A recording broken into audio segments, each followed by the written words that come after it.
Something strange is lurking beneath the sands of Giza, and scientists have no idea what it is. Archaeologists just found a hidden structure near the Great Pyramid using advanced ground scanning technology. What's inside? Nobody knows, but excavations are already underway. The Great Pyramid of Giza is one of the most famous monuments on Earth, but it doesn't stand alone. It's surrounded by an ancient necropolis, a massive royal graveyard filled with tombs and monuments. They belong to pharaohs, nobles, and other high-ranking officials. Most of these tombs are above the ground. They're called mastabas, rectangular, flat-roofed tombs built from limestone or mud brick, and they've been studied for decades. But from old movies, we know that these weren't simple graves. They have deep vertical shafts leading to underground burial chambers, where the past was sealed away for eternity. And recently, archaeologists found one curious empty space in the cemetery, a completely unexplored patch of ground. No mastabas, no visible ruins, nada. For years they ignored it, but between 2021 and 2023, they decided to investigate. They didn't dig though. Instead, they used a technology that kind of acts like X-rays for the ground. These radars let scientists see the secrets hidden there. And there was something hidden beneath the sand, something deliberately buried and forgotten. A two-part underground structure. One part was shallow and L-shaped. It's about 33 feet long and buried just 6.5 feet deep. But below that, a deeper, more mysterious anomaly, a structure completely different from anything else in the area. They called it a highly resistive anomaly, which means it's dense and solid, likely made of stone, sand, or even metal. And still, no one has a clue what's inside it. Now, it's clear that humans made the L shape. It wasn't formed by nature. And the shallower structure might have been an entrance to whatever is hidden below. But they only have some theories about what might be hidden there. It's also filled with sand and gravel. It was probably deliberately backfilled after its construction, perhaps to preserve this. Why? Well, we don't know yet. The archaeological team will need to excavate to understand what exactly this thing was and why it was built. The first guess is a lost burial chamber. Many tombs in Giza have underground burial sites, but most have clear surface markers. This one, for some reason, has nothing, but it could be one of them. The second guess is an ancient offering chapel. Egyptologists know that some chapels were built in this shape, but usually they were above ground, not buried like this. And finally, it might be something we've never seen before. If this turns out to be a new type of structure, it could rewrite what we know about the burials of pharaohs. The only way to know for sure is to dig it up. And that's exactly what's happening right now. Excavations are already underway. Archaeologists are racing against time to uncover the truth. But there's a real danger there too. Giza's fragile ancient structures need to be handled carefully. Otherwise, they could be damaged beyond repair. So all we can do is wait for the truth. Now, these tombs always held fascinating mysteries. Unfortunately, we'll never learn tons of these mysteries because of some relentless tomb robbers. Egyptian tombs were built to guard the bodies for eternity. But that absolutely didn't stop people from breaking in and stealing everything valuable inside. They've been bothering these ancient sites for thousands of years, starting way back in Pharaoh's times. Many of the most famous tombs, including those in Giza, Saqqara, and the Valley of the Kings, were looted. It was a common practice in ancient Egypt. And they were serious about this whole thing. They dug secret tunnels to bypass traps and walls, bribed or threatened tomb workers to get inside knowledge, cracked open sarcophagi to grab gold, jewelry, and artifacts. And by the time modern archaeologists got to most of these tombs, they had already been picked clean. The reigning pharaohs got tired of this infuriating nonsense. The Valley of the Kings, the famous burial ground of Egyptian royalty, was supposed to be the ultimate safe zone. Tombs were built deep underground, hidden in the desert. Passages were sealed with giant stone blocks. False doors and traps were added to confuse thieves. Even curses were written on the walls, warnings of horrible endings for anyone who dared to disturb the tomb. which is exactly where we got all those horror stories about mummies from. Spoiler alert, none of it worked. Most tombs in the Valley of the Kings were fully robbed within 100 years of being sealed. Even King Tutankhamun's tomb, one of the most famous in history, was broken into twice in ancient times. Some of them decided to try and fight back. The New Kingdom rulers built hidden unmarked tombs in a way that should have prevented the looters from finding them, but didn't work. Some pharaohs, like Ramses II, were moved in secret to prevent their bodies from being stolen. Nope, didn't matter. The grave robbers always won. That's because tomb raiders weren't just random thieves. They were skilled, organized, and well-connected. They knew exactly where to look. Many were the ones who had built these sites in the first place, and they knew where the entrances were. If they couldn't smash through the doors, they'd dig through the walls, floors, and even ceilings to break inside. They also worked fast, often within a few years after the tombs were sealed, before anyone forgot where the valuable stuff was. The Khufu's pyramid, the one that's next to this newly discovered structure, was looted long before modern times. The one thing left inside when explorers got there? An empty granite box where the sarcophagus used to be. Unfortunately, it's not just about gold. History itself gets stolen during these raids. Ancient Egyptians wrote detailed records of what exactly and where they buried. So when archaeologists compare these lists to what's found, they can see what's missing, which is often everything valuable. Most artifacts don't end up in museums. They just disappear into private collections, where they can never be studied again. Which is, of course, completely unfair. In fact, a few countries have had enough and started passing laws to take historical artifacts back from private collectors. In Italy, if you own an ancient Roman artifact, you must prove you got it legally. China is actively hunting down stolen artifacts, and they must find ways to retrieve it back from the Western collectors. In Egypt, they passed new laws making it illegal for private citizens to own any ancient Egyptian artifacts at all. Other countries, like the US, the UK, Germany, or Switzerland, are completely fine with rich guys owning their history. The British Museum is built on looted things. European empires invaded half the planet and took whatever they wanted back home. Their museums are often full of such stolen artifacts, and unfortunately, they refuse to give most of them back. For example, the Rosetta Stone. It was taken from Egypt by Napoleon's army, then stolen again by the British after they beat the French. Egypt has been demanding to return for years, but they still can't get it back. Or the Parthenon marbles. These magnificent massive Greek structures were taken from the Parthenon in Athens by a British lord in the 19th century. Greece has been begging for them back ever since, but the UK doesn't feel like it. Not to mention tons of Mesoamerican artifacts, scattered in various museums across the world. European explorers raided Mayan and Aztec temples, took statues, jewelry, and sacred objects, and now Mexico is fighting to get them back. Well, wouldn't it be surprising even if this mysterious underground chamber has somehow been looted already? But if it's a newly found place, could it be one of the few that escaped the hands of grave robbers? Could there still be ancient artifacts, untouched for 4,500 years? We can only hope that those guys didn't get there first.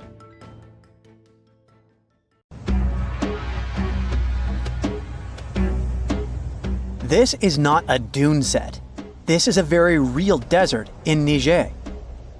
Jado was probably built by the nomadic Sao people and is filled with ksars, which are fortified houses made of salt and clay, with giant walls and secret passages.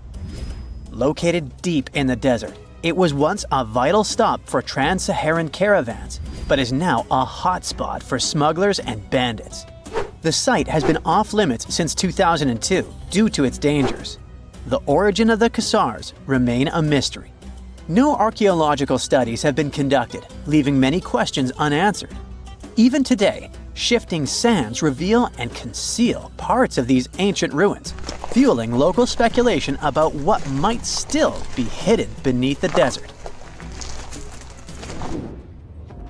Speaking of connective tunnels, scientists were blown away by the discovery of lava tubes in Saudi Arabia.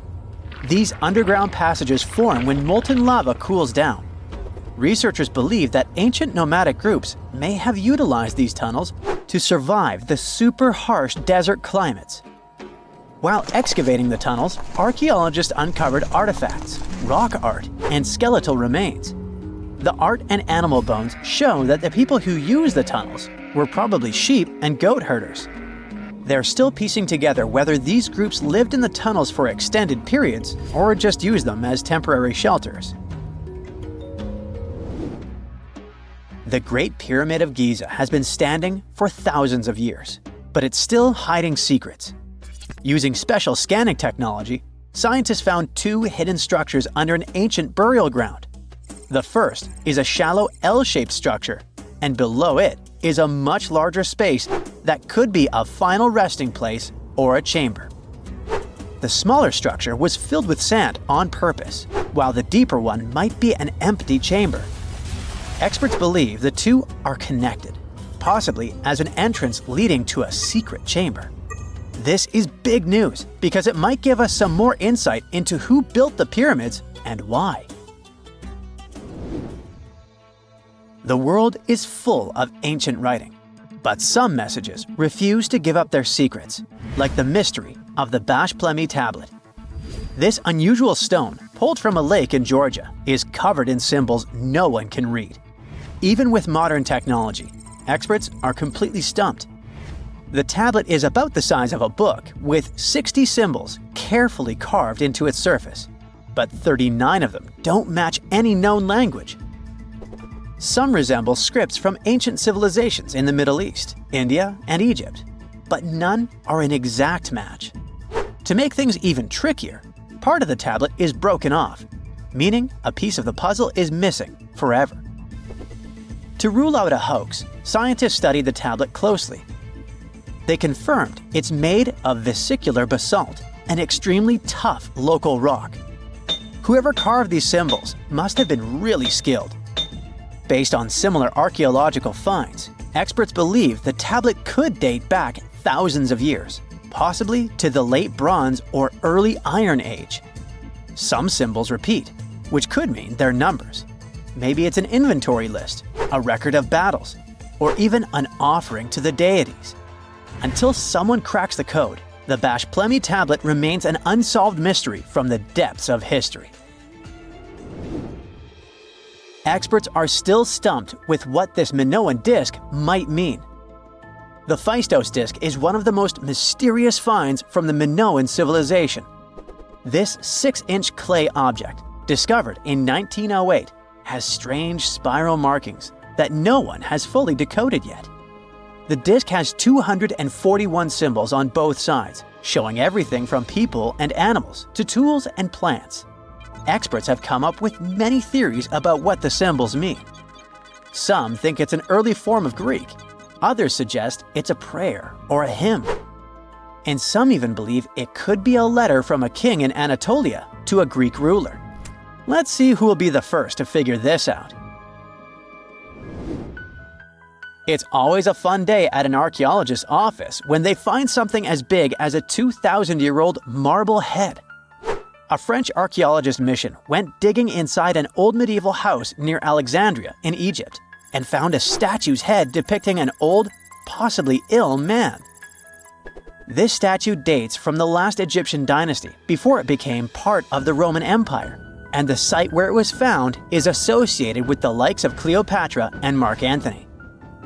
For archaeologists, even the smallest finds at this site means a lot. You've heard of Lucy, right? The Australopithecus that was an early ancestor for us humans. Well, scientists found some of her species' footprints somewhere in Tanzania. The so-called Laetoli footprints are over 3 million years old. The trail stretched 88 feet and has about 70 footprints, left behind when a bunch of early humans walked across some wet volcanic ash. What's cool is that these early humans were already walking on 2 feet, like us, not all hunched over like apes. The close spacing of the prints shows they probably had short legs and a shorter stride than we do today. In an ancient Egyptian temple, archaeologists uncovered a shrine unlike any other, a place dedicated to falcons and two mysterious deities. One deity had a falcon's head, while the other wore a crown with a sun disk and cow horns. But the most baffling discovery was an inscription that read, "It is improper to boil a head in here." At the heart of the shrine, there are 15 headless falcons carefully arranged on a pedestal, likely as offerings to the falcon-headed deity. One theory suggests the birds were boiled first, perhaps to pluck their feathers, before being placed in the shrine, following the strange rule carved into stone. Archaeologists also found a 13-inch iron harpoon nearby. Its true purpose remains unknown, although the shrine also held remains of fish, mammals, and bird eggs, suggesting that the rituals may have included feasting. And speaking of ancient Egypt, meet Hathor. Scientists named her after the ancient Egyptian deity of motherhood, music, and singing. This wooden statue, housed at the Metropolitan Museum of Art, was thought to be just a beautiful artifact, until a surprising secret was uncovered. Using an X-ray machine, experts found a mechanical operating system inside it, with pulleys and axles connecting her shoulder to her left leg. When activated, the system made her hand raise and lower, an engineering marvel from over 3,000 years ago. The statue was created during Egypt's Middle Kingdom, around 1800 BCE, and is often compared to 19th century automata due to its advanced design. It's believed the statue was used in religious ceremonies, symbolizing Hathor's role in dance and music. An unexpected discovery happened in northern Kuwait, where a Kuwaiti-Polish team uncovered a mysterious 7,500-year-old statue. The statue features an elongated skull, no mouth, narrow eyes, and a flattened nose. This feature is thought to be an Ophidian figurine, named after the Greek word for snake, and it was likely made by the Ubaid culture, a civilization known for their pottery skills. While no one knows exactly what role this weird statue played, it might have been linked to rituals or symbolic practices. Some scientists think these figurines, found in homes or final resting places, were tied to important cultural beliefs. We couldn't mention unresolved mysteries of this world without speaking about these elongated skulls. In the deserts of Peru, researchers uncovered 5 ancient skeletons, 2 with unnaturally elongated skulls. While head shaping was common in many cultures, these skulls defy explanation. Local legends tell tales of the so-called gentiles, a mysterious race banished underground by the powerful deities. Some say this is what the skulls represent. Others think this is some type of genetic anomaly, which was confirmed after finding an infant skull, too large to be artificially shaped. An ancient structure, the largest of its kind, is standing silent and ominous in the Egyptian desert. What if this pyramid, the Pyramid of Cheops, isn't just an ancient tomb? What if it's the colossal foundation of a long-lost technology far beyond our understanding, built as part of an ancient space elevator? A space elevator sounds like something out of a futuristic sci-fi movie. It's a massive cable anchored to Earth and going all the way up to the stars, allowing travel to and from space without rockets. What if someone managed to build it millennia before us?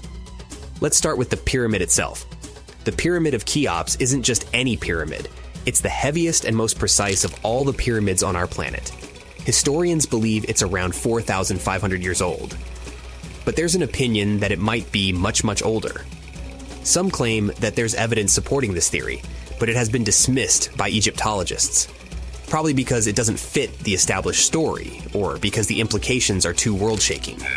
Now, look at the pyramid structure, at these huge blocks stacked with laser-like precision, aligned to true north, rising up in a sharp, stable form. Inside, there are only a few narrow, sloping corridors and a small number of rooms. The corridors don't even make sense for human movement.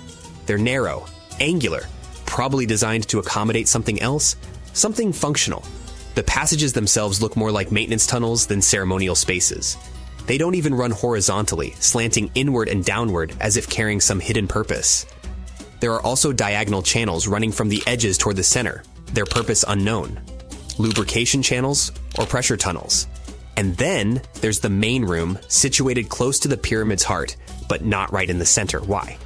Now look at this bizarre vertical shaft at the very top, piercing downward toward the center. Around the pyramid, there's rust, thousands of tons of it. What if it's the remnants of a technological complex? An ancient spaceport decayed into dust and debris millennia ago? Could the rooms have been technical chambers for maintaining the impossible? A cable that stretched all the way into space? Then the corridors and channels could have been used to stabilize, fasten, or even power this mysterious device. Historians insist these pyramids were tombs or ritual sites.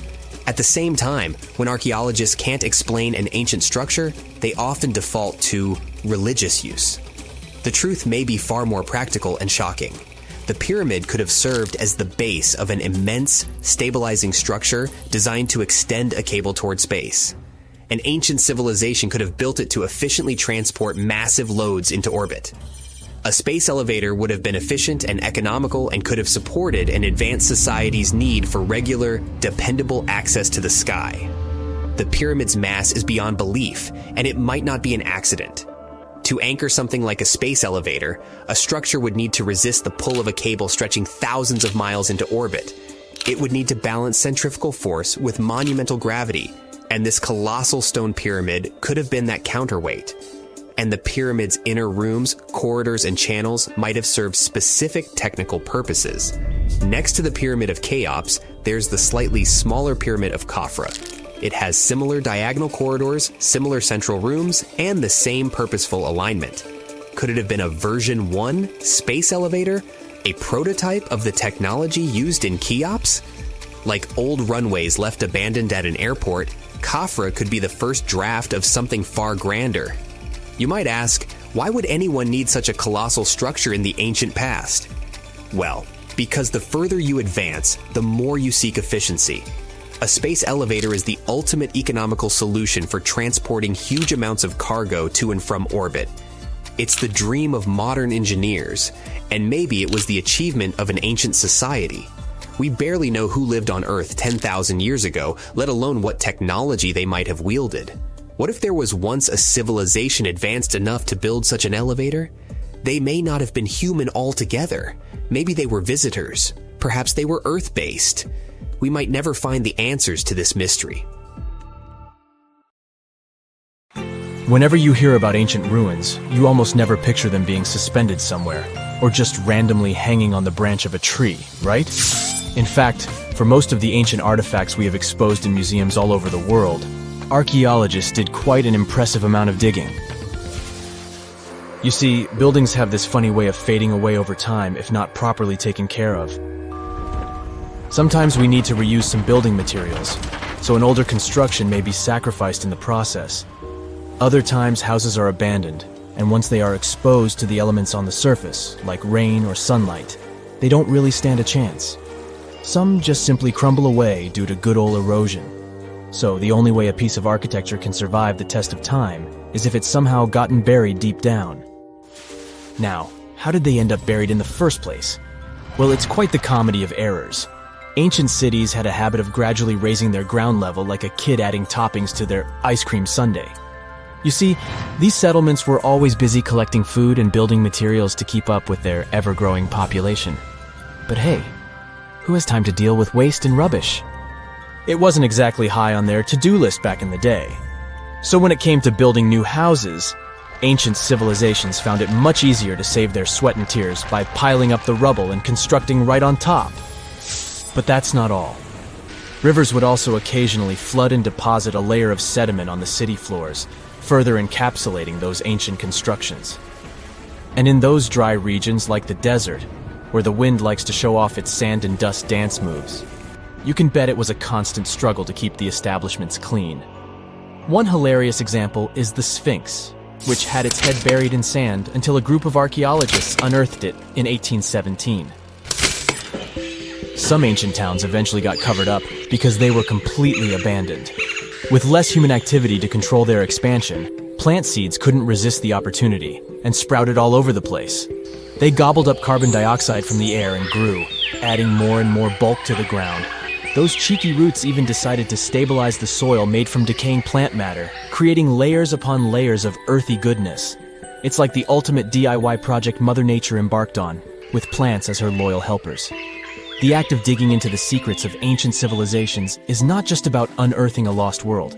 It's also an epic quest to reveal the hidden treasures beneath layers of history. But how do archaeologists know where to dig in the first place? If everything is covered in layers upon layers of sediments, debris, and plant roots, they must have some sort of system they rely on before embarking on a new project, right? For starters, they're not always the ones suggesting an archaeological dig in a certain location. Let me explain. Let's say you're a contractor and you want to build a new fancy apartment complex in your city. Some local legislations have certain requirements before your project can start, though. For instance, before anyone starts building on a piece of land, they might need to bring in specialists to check the soil. These clever folks can be archaeologists, geologists, or paleontologists, and they need to keep an eye on things during development. If any artifacts or ecofacts, fancy word for organic remnants, are discovered, these experts swoop in to excavate and study them. But what about sites that have nothing to do with bulldozers and yellow hats? Archaeologists have more than one trick up their sleeves when it comes to locating ancient hotspots. They dive deep into historic records with a healthy dose of detective work. By sniffing out old documents and maps, they can piece together the puzzle of human activity in a specific area. If a site has been visited before, it's even better. Finding records of past excavations or historical accounts can give archaeologists lots of information on where to continue their treasure hunt. Before archaeologists start swinging their shovels, they engage in a bit of a visual scan mission. Armed with a grid system, they'll stroll around the site, keeping their eyes peeled for any artifacts that might be hiding just beneath the Earth's upper layer. From groundstone tools to historic glass and even ancient garbage dumps, yes, they're all so valuable. These keen-eyed explorers can spot signs of human activity faster than most people. If they stumble upon midden soil, fancy term for a garbage dump, they know for sure that humans once called this place home. Archaeologists don't just rely on their trusty shovels, though. They have an arsenal of gadgets to aid in their search for hidden wonders. Geophysical tools are like their secret weapons. Take the resistivity meter, for example. This clever contraption measures the electrical component of the soil and any buried features or artifacts. A buried wall, for instance, will create a different resistivity reading than the surrounding soil. Magnetometers and ground-penetrating radar work in similar ways, showcasing potential hints of ancient treasures in the soil. And who could forget our trusty old friend, the GPS? It helps archaeologists map out precise locations, like a high-tech treasure map, leading them straight to their pot of gold. Care to virtually visit some of the most important archaeological sites in the world? Well, follow me. In the United Kingdom, for instance, you'll find this interesting place called Stonehenge. It's one of many henges scattered around, but this one really takes the cake. Picture this: massive ancient stones standing tall and proud, arranged in a funky outer ring and an inner horseshoe, with some smaller stones thrown in for good measure. And guess what? These amazing stones have been around for over 5,000 years. Talk about a serious case of rock-solid longevity. Now, here's where it gets interesting. According to local folklore, the legendary wizard Merlin whipped out his magic wand and poof! He teleported these massive stones all the way from Ireland. Apparently, some giants had assembled them there, but Merlin decided they would look much better at their new location. Others think it's just the ruined remains of an old Roman spiritual edifice. These amazing structures were built by our Bronze Age ancestors. With their simple tools and limited tech, they managed to create this monumental masterpiece. Impressive, right? Unfortunately, there's still so much we don't know about this area. Stonehenge's initial purpose remains a mystery to this day. Sure, there are lots of theories, but scientists have yet to agree on the subject. However, we do know that it's perfectly aligned to catch the sunrise during the summer and winter solstices. The ancient city of Pompeii is an equally amazing archaeological site. Picture this.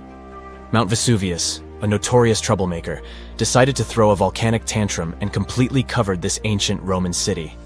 It turned it into a time capsule, located outside present-day Naples in Italy. Fast forward to the year 1748, when a bunch of adventurous explorers stumbled upon Pompeii. Lo and behold, they discovered a treasure trove of well-preserved goodies: streets, houses, food. Probably a bit stale by then. Blingy jewelry, fancy sculptures, colorful frescoes, everyday household items, and even animal and human remains. It was like an epic archaeological party. From the looks of it, Pompeii had it all.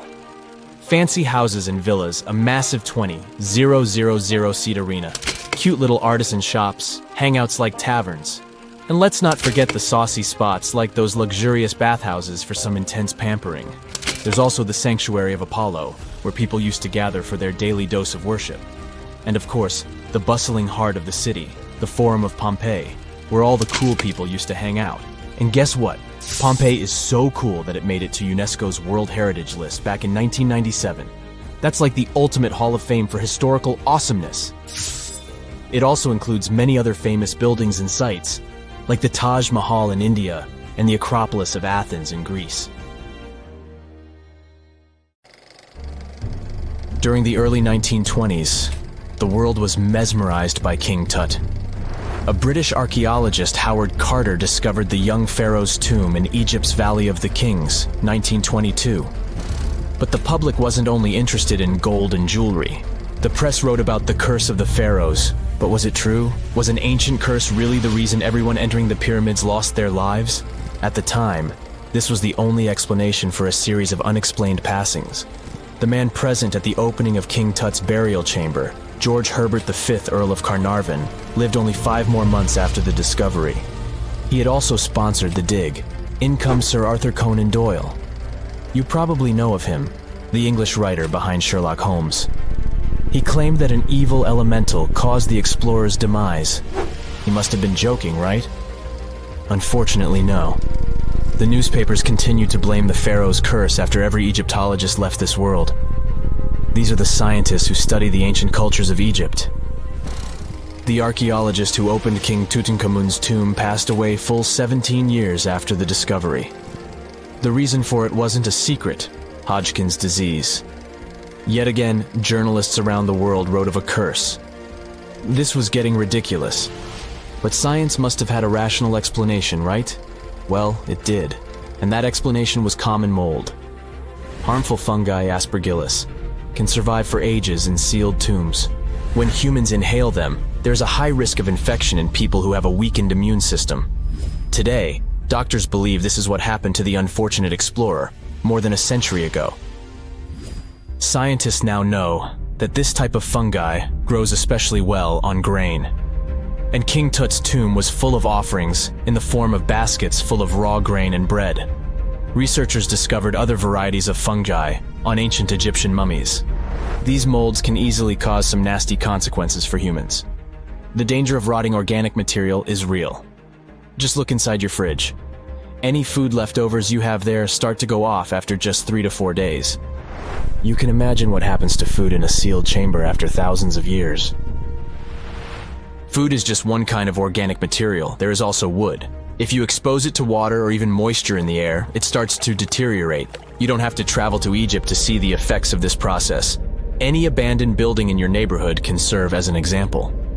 When a piece of wood gets wet and has no way of drying out, there is going to be damage. From fungi to wood-boring insects, the list is long. Rotten wood presents a huge structural issue. Beams and floor panels are all made of timber, so you better not go inside a failing building. You can easily lose your footing. But this is just the tip of the iceberg. The building materials since the time of the pharaohs have changed, but so have the dangers. One of the best examples is asbestos. Until the 1970s, most home insulation materials contained this substance.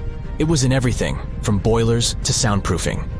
This microfiber provided excellent heat insulation.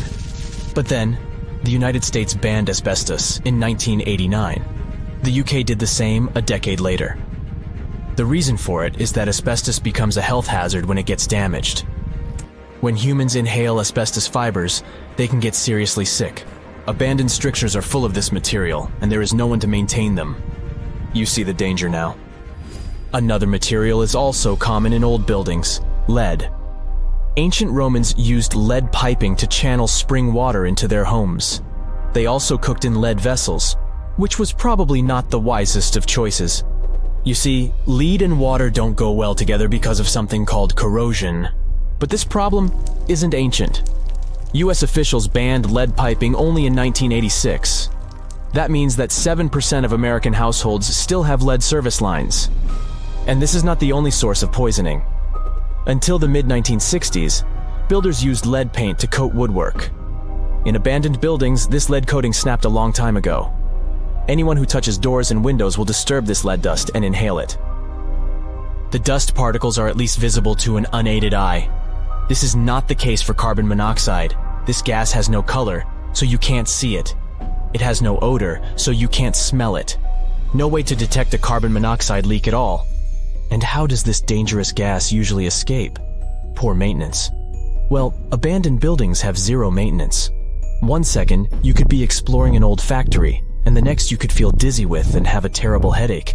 These are just some of the symptoms of CO poisoning, the less severe ones. But what is the source?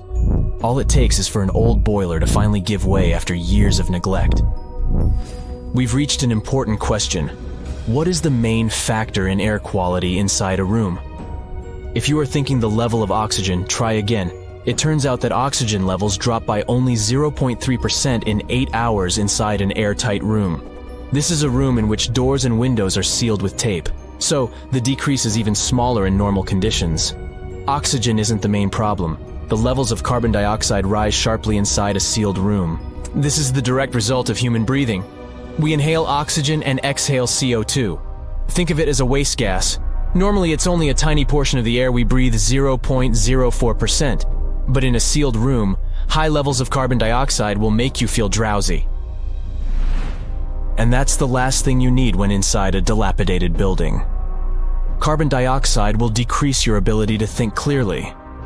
Researchers from Harvard did an interesting study in 2016. They had office workers come in 6 days in a row to complete a problem-solving test. During the week, they gradually raised the carbon dioxide levels in the mock-up office. The results of the same test kept getting worse over time. There are many factors at play, but CO2 levels definitely had an impact on the workers' problem-solving ability. The test took place inside a typical office environment, not inside a crumbling building where visitors must watch their every step.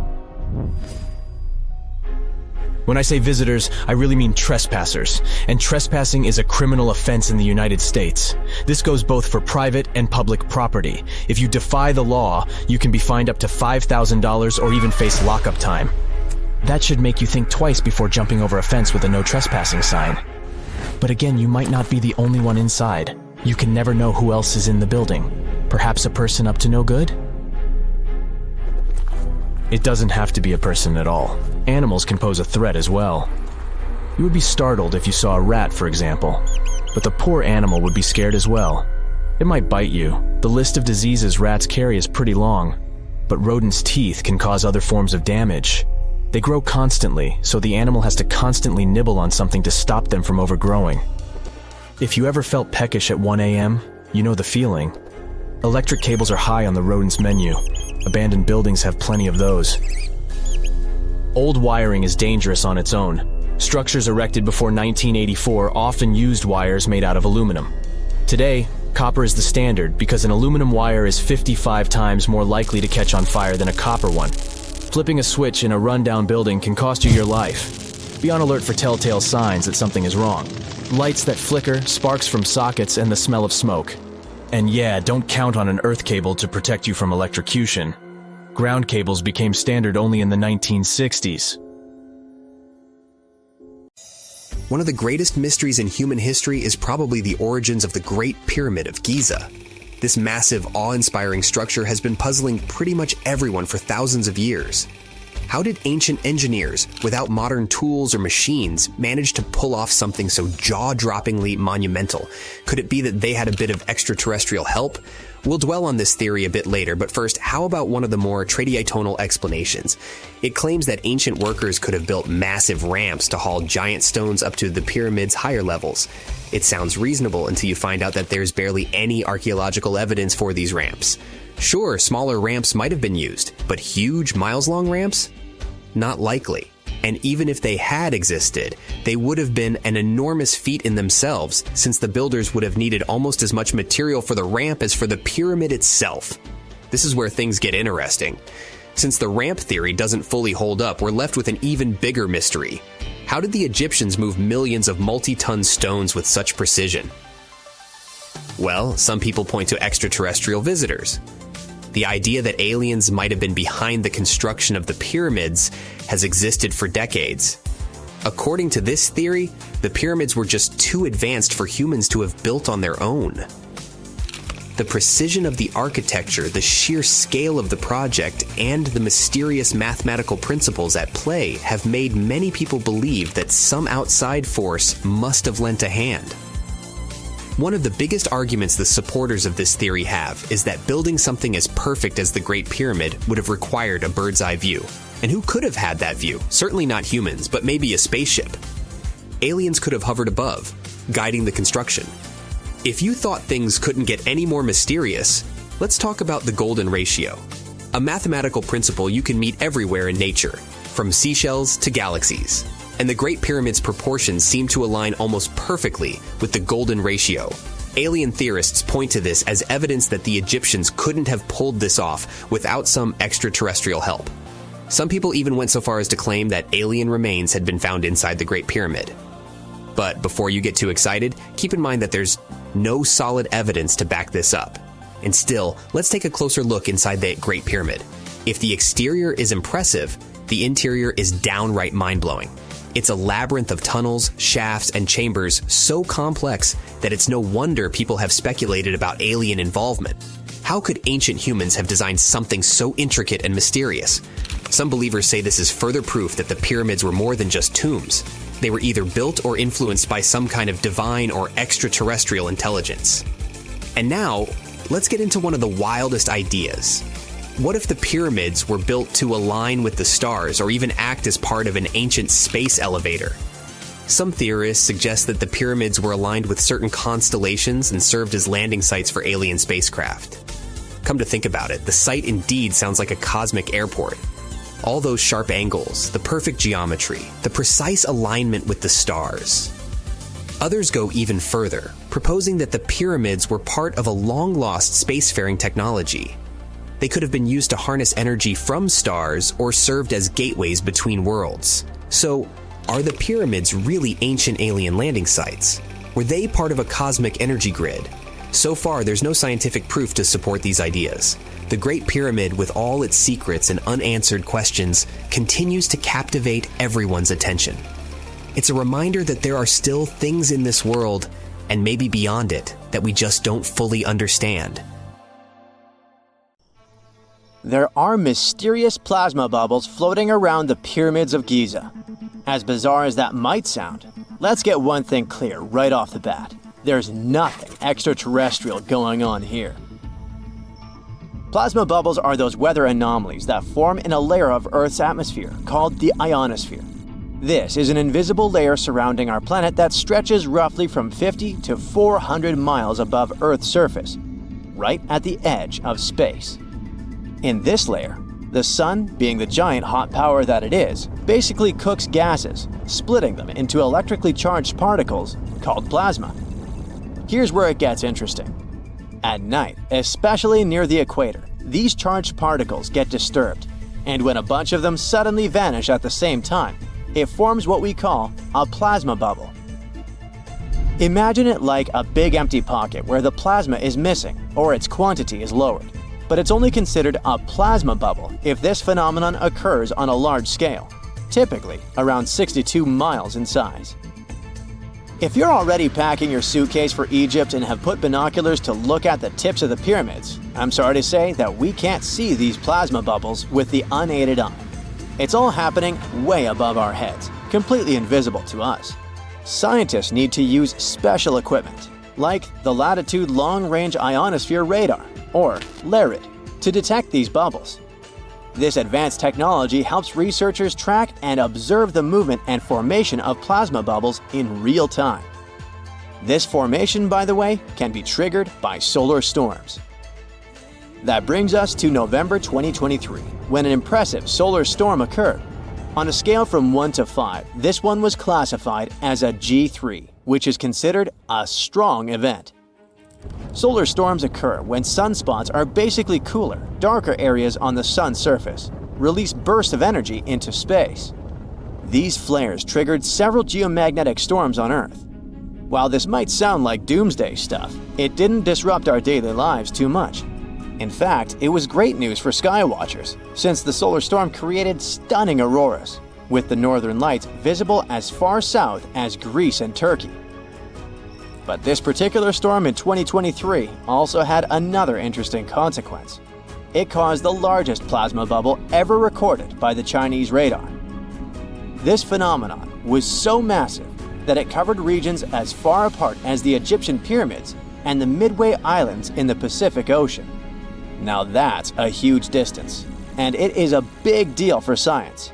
And that's because plasma bubbles are a growing threat to modern technology. Experts say they can disrupt satellite communications and GPS systems. So if you're using Google Maps or Waze and suddenly it can't figure out where you are, a plasma bubble might be to blame. Great. We now know what's going on with those bubbles, detected above the pyramids of Giza. But things get even weirder inside this ancient construction. Apparently, the Great Pyramid of Giza has the ability to concentrate electromagnetic energy within its interior. A couple of years ago, a group of researchers decided to see what would happen if they took this ancient architecture and hit it with radio waves.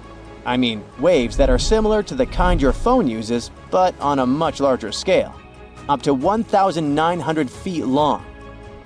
But since they couldn't just start blasting radio waves at the actual pyramid, they did the next best thing: computer modeling. Using these simulations, the researchers discovered something incredible. The Great Pyramid can actually concentrate electromagnetic energy within its internal chambers, as well as underneath its base, where an unfinished chamber is located. By concentrate, I mean something like trap it. For example, when you shout into a cave, you hear your voice echo back, right? The sound waves don't just disappear, they bounce around and get focused. Similarly, when radio waves hit the pyramid, they don't just pass through or around it. Instead, they get absorbed, bounce around, and focus inside and underneath the pyramid.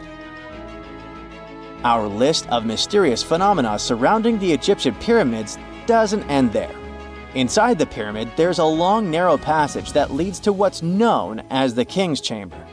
This room sits at the center of the pyramid, and it's believed to have been the final resting place of Pharaoh Khufu, the ancient Egyptian leader who commissioned the entire thing over 4,000 years ago. When visitors step into the King's Chamber, two things normally strike them: the room's incredible acoustics and its heavy, imposing structure, which is entirely lined with red granite. Recently, scientists have started to connect these two facts. Some researchers now believe that the King's Chamber might be able to catch or pick up sound energy generated from other parts of the pyramid. In other words, this room might have been designed to amplify sound in a way that no other chamber in the pyramid can. To test this theory, researchers conducted an experiment where they sang in the Queen's Chamber, which is located directly below the King's Chamber. Here's where it gets wild. The music couldn't be heard in the lower underground rooms of the pyramid, but it sounded loud and clear in the King's Chamber. One possible explanation for this is the type of stone used in the King's Chamber: pink granite. Granite is known for its piezoelectric properties, meaning it can absorb energy from its surroundings, like sound vibrations, and convert it into electrical energy. This suggests that the chamber's unique acoustics might be due to more than just the shape of the room. It could be that the granite itself plays a role in amplifying and concentrating sound waves. According to scientists, these discoveries open up a whole new field of research into the pyramid's potential. Could the ancient pyramids have somehow harnessed the energy created by sound waves, or even Earth's natural vibrations? It might sound far-fetched, but considering the granite's piezoelectric properties are well documented in modern science, it's not entirely impossible. Who knows? Maybe we've only just scratched the surface of what the pyramids were truly capable of. Speaking of just scratching the surface, there's even more to think about, like how the pyramids ended up in such a perfect location. It seems the builders lined up the Great Pyramid with the cardinal points, meaning its sides are almost perfectly aligned with the four main directions: north, south, east, and west. There are many theories about how they did it, but one study suggests that Egyptians might have used the fall equinox to achieve this perfect alignment. During the equinox, the sun rises and sets directly in the east and west. It probably made it easier for builders to use the sun's position as a guide. By watching the sun during this time, they could make sure the pyramids were positioned just right. If we think about all these strange things about the pyramids, I mean their perfect alignment, the ability to concentrate radio waves, and the materials used in the chambers that might generate electrical energy, could the real purpose of the pyramids actually be much more complex than just being tombs? Well, Nikola Tesla thought so. It is said that the famous inventor and engineer was kind of obsessed with the Egyptian pyramids, and he wondered if they might actually be giant energy transmitters. He believed the shape and position of the pyramids could help them function as huge generators, capable of producing free, limitless energy. Some researchers agree with Tesla and believe that these massive monuments might have been designed as giant power plants. According to their theory, builders could have figured out how to move ions, those electrically charged particles in the atmosphere, by placing materials like copper, gold, and silver around the pyramids. So, it's definitely possible that the ancient Egyptians created a sustainable, renewable power source. Although this is a very interesting thought, we haven't been able to confirm this theory, and the true purpose of the pyramids remain one of humanity's biggest mysteries. Miles and miles of yellow sand, treeless mountain ridges, and scorching hot sun over your head. And suddenly, something you'd never expect to come across in a barren desert. A small group of overexcited people. They're as happy as you would be if you'd won a lottery. They've just found an ancient tomb, once flooded with its walls in bad shape. But the stuff they discovered inside proves that this is the burial site of one of Egypt's most mysterious pharaohs. Historians have been hunting for his tomb for years, but no one expected it to hide ancient treasures. Fast forward. After careful examination of the site, Egyptian officials have announced the discovery of the tomb of King Thutmose II. It's the last missing tomb from Egypt's 18th dynasty, and this is also the first royal tomb found since King Tutankhamun's was discovered in 1922, in more than 100 years. A team of Egyptian and British archaeologists found the tomb in the Theban Mountains area, west of Luxor, near the famous Valley of the Kings. Before this, the site was only known as Tomb C4, but during their excavation, the team found clear evidence proving it belonged to King Thutmose II. Archaeologists actually found the entrance and main tunnel leading to the tomb in 2022. But at first, they thought it belonged to a queen because it was near the graves of Thutmose III's wives. It was also close to Queen Hatshepsut's tomb. Originally, it was prepared for her when she was just a royal wife. But everything changed when she became pharaoh. But we'll talk about this twist of fate a little later. But soon they realized that their discovery was much more significant. They found alabaster jars with Thutmose II's name and the words "deceased king" written on them. That's when they realized that the tomb was actually his final resting place. Sadly, Thutmose II's tomb has seen better days. According to the head of Egypt's antiquities sector, and the leader of the Egyptian excavation team. The tomb suffered major damage from ancient floods not long after the pharaoh's death. Water swept through the burial chamber, likely destroying or displacing many of the original artifacts. Much of what had been once inside the tomb was moved elsewhere in an attempt to salvage it. The researchers found out that the tomb had a basic design, with an entrance, a sloping main corridor, and a burial chamber. The corridor was coated in white plaster and rose about 4.5 feet above the floor of the burial chamber. A large staircase and a very large descending corridor of the tomb indicated its grandeur. It took the team a long time to navigate through, though, as the tomb was blocked by flood debris and collapsed ceilings. Only after crawling through a 32-foot passageway with a small 16-inch gap at the top, the worst nightmare for those of us with claustrophobia, were they able to reach the burial chamber. There, they were in for another surprise.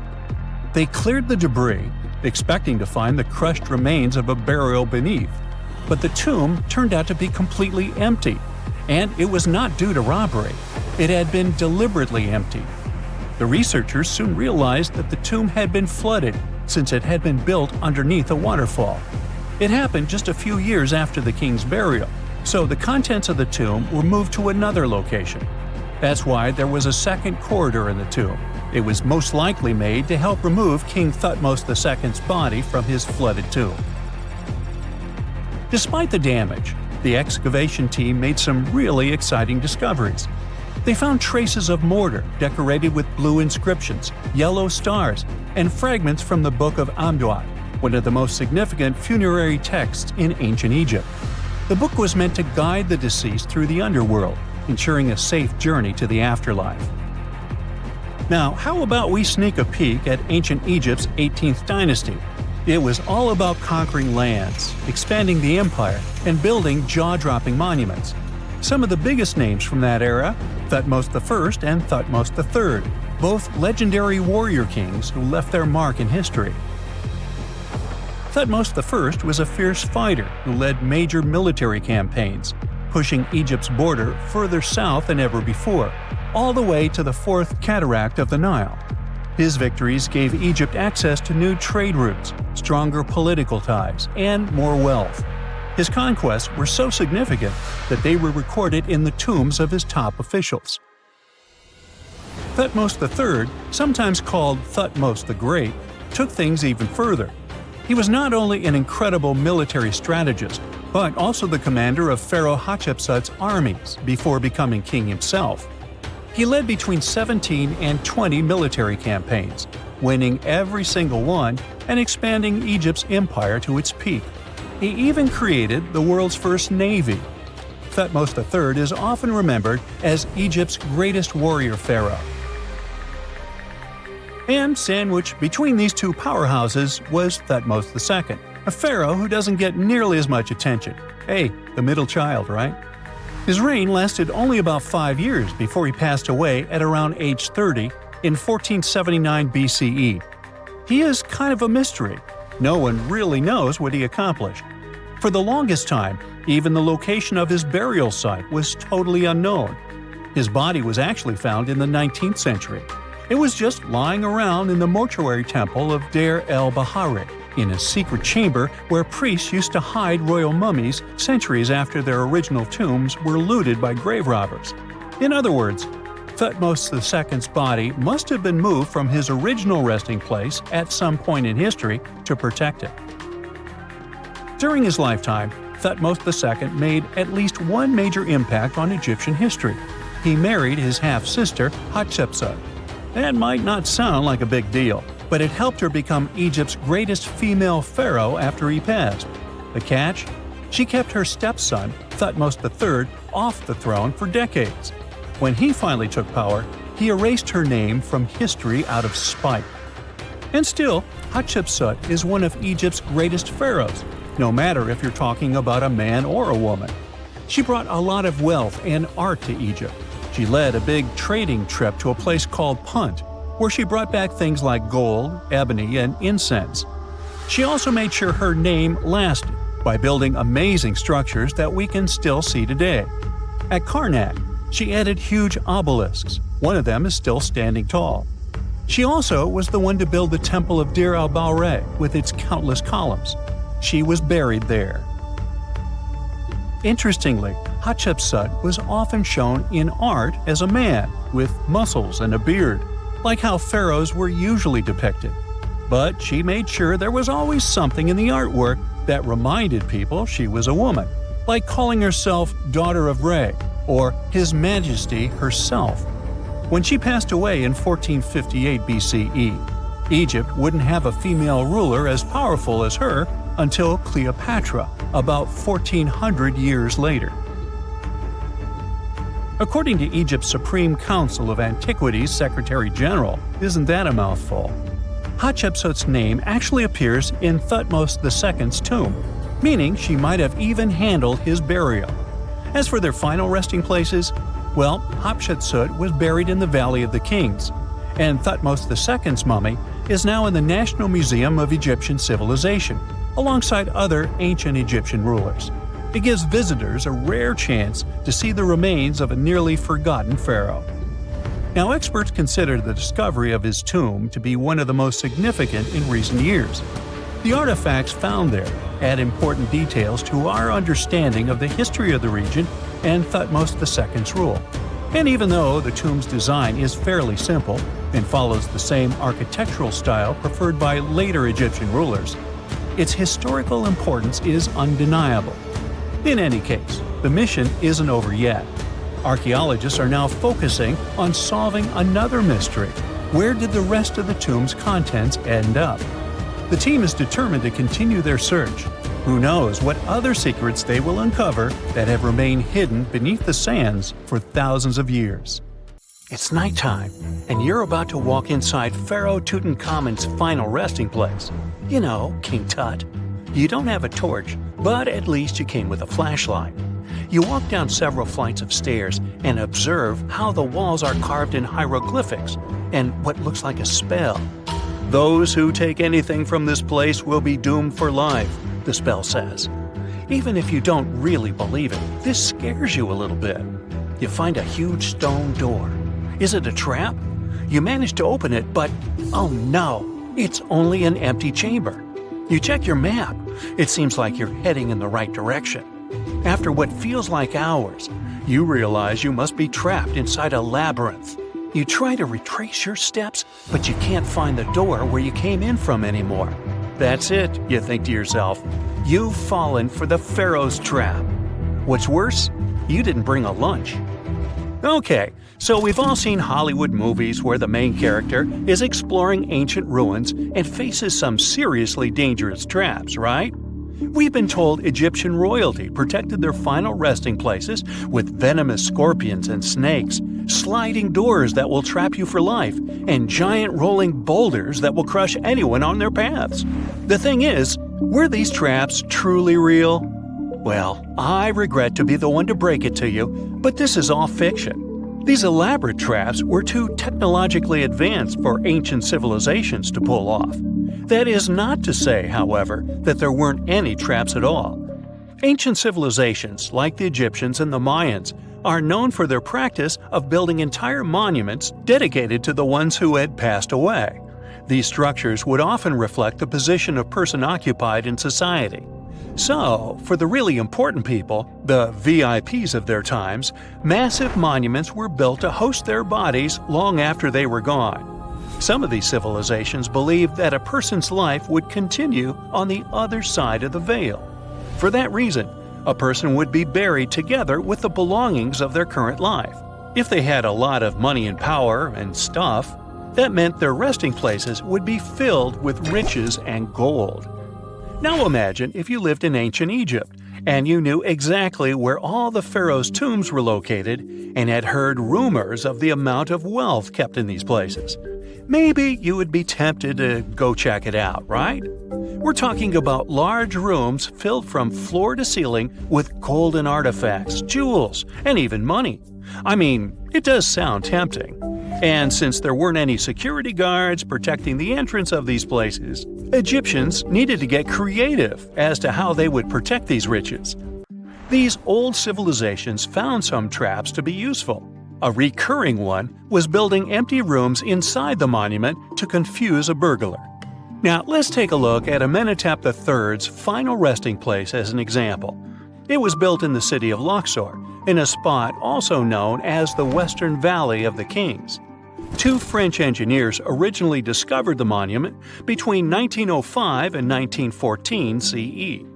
The structure is huge and has more than 10 chambers, connected by long corridors and steep stairways. The King's Chamber is the most hidden one, and for an outsider to try and find it, they will probably enter a lot of empty rooms beforehand. Other pharaohs tried to protect their riches by commissioning monuments with false doors concealing pits that were up to 20 feet deep. This way, an unwarned and unwanted visitor would be surprised by the deep hole on their way to the king's resting chamber. Alongside false doors, pharaohs made sure to build labyrinth-style corridors and false walls. This way, robbers could take hours or days before they found the king's real chamber. As to pits with poisonous snakes on them, if there were any reptiles inside these monuments, they probably got inside on their own, and would most likely not stay there for long. There is no way snakes would survive years and years without food inside these pits. So yes, another Hollywood-induced belief right there.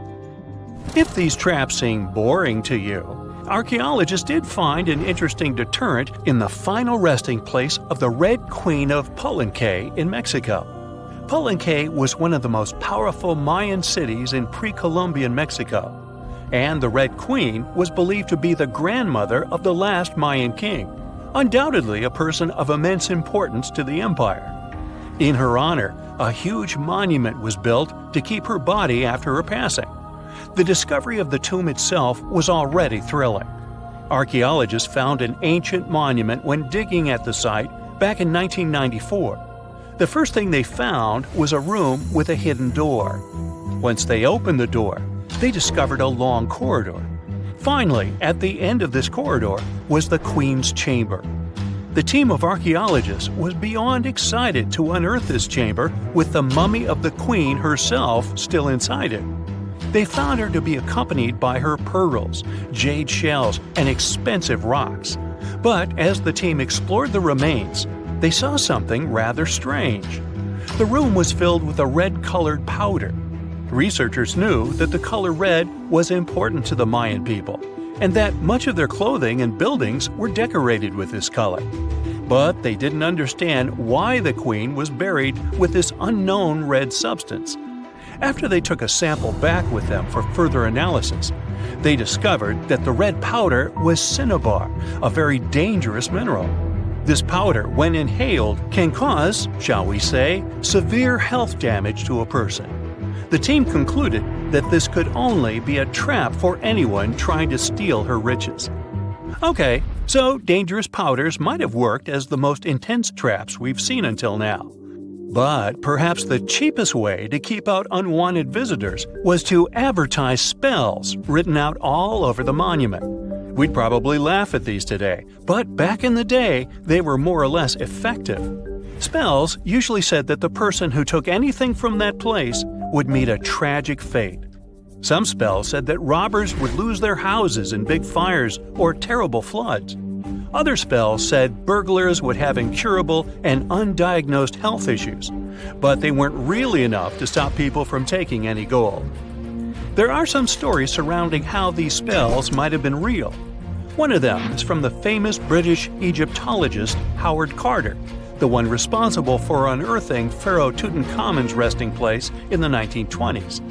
After months of unsuccessful digging, Carter discovered the tomb's existence by chance. He found the entrance to a stairway right beneath the soil where he had been searching all those months. With the help of a team, he cleared the piles of sand blocking the stairs and discovered a doorway. The door had several royal symbols carved into it, and Carter knew this could only mean a very important person had been buried there. And he was right.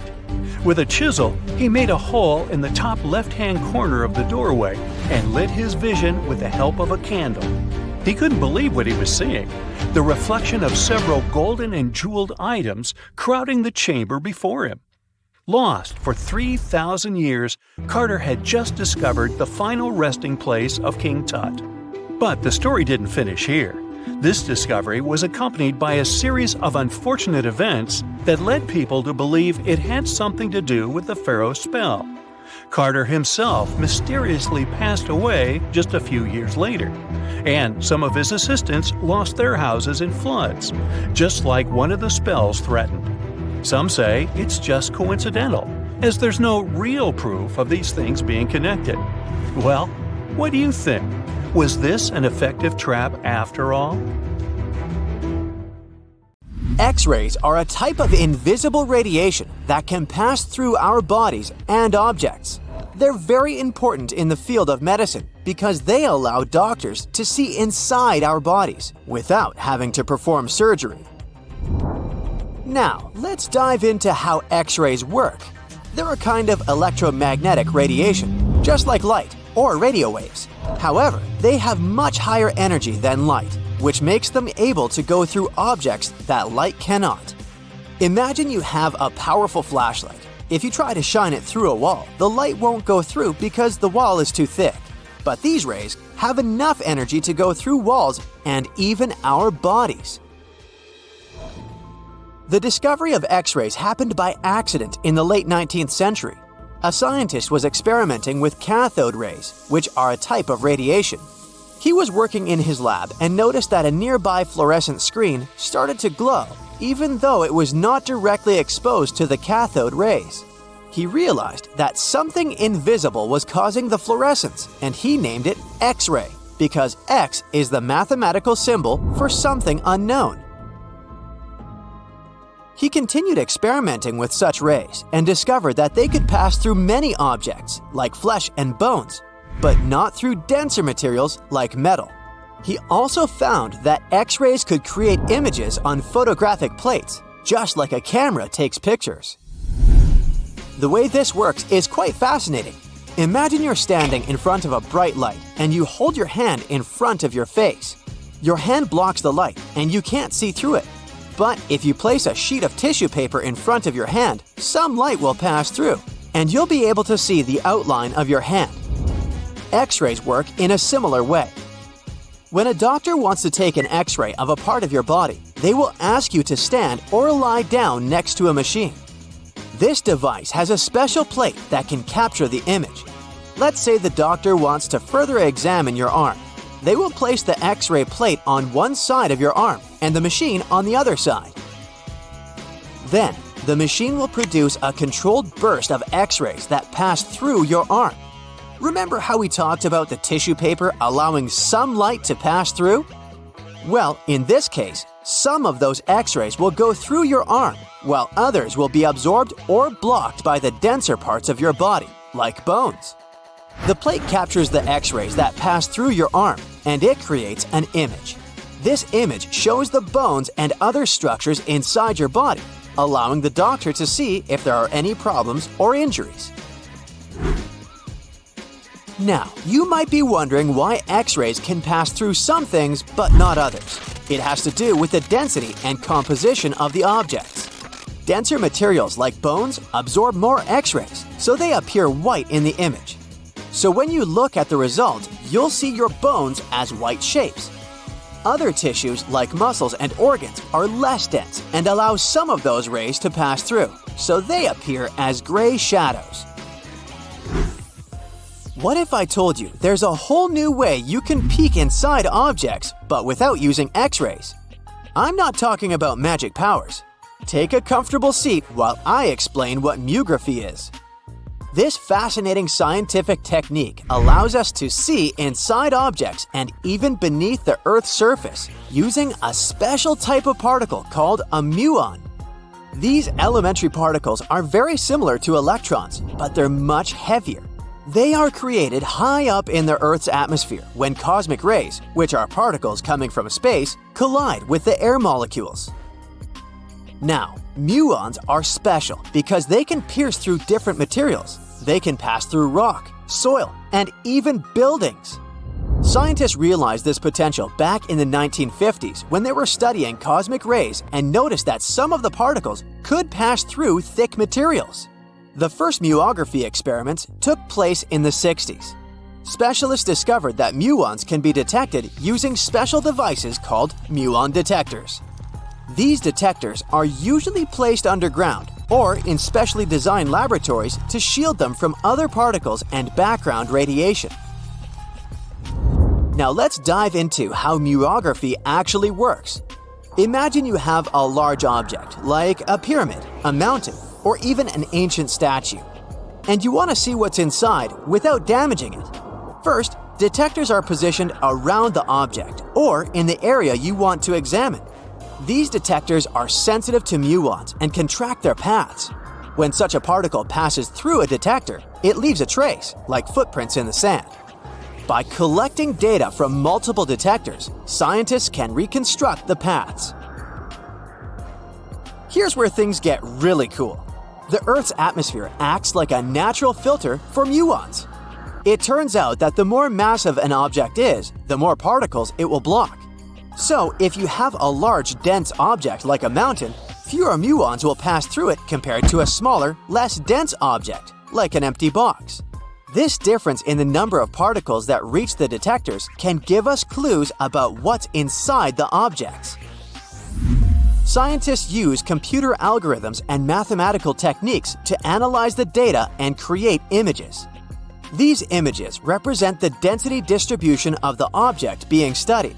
It's like creating a map that shows where the densest areas are and where there's gaps inside the object. The concept of muography is similar to using shadows to understand the shape and size of an object.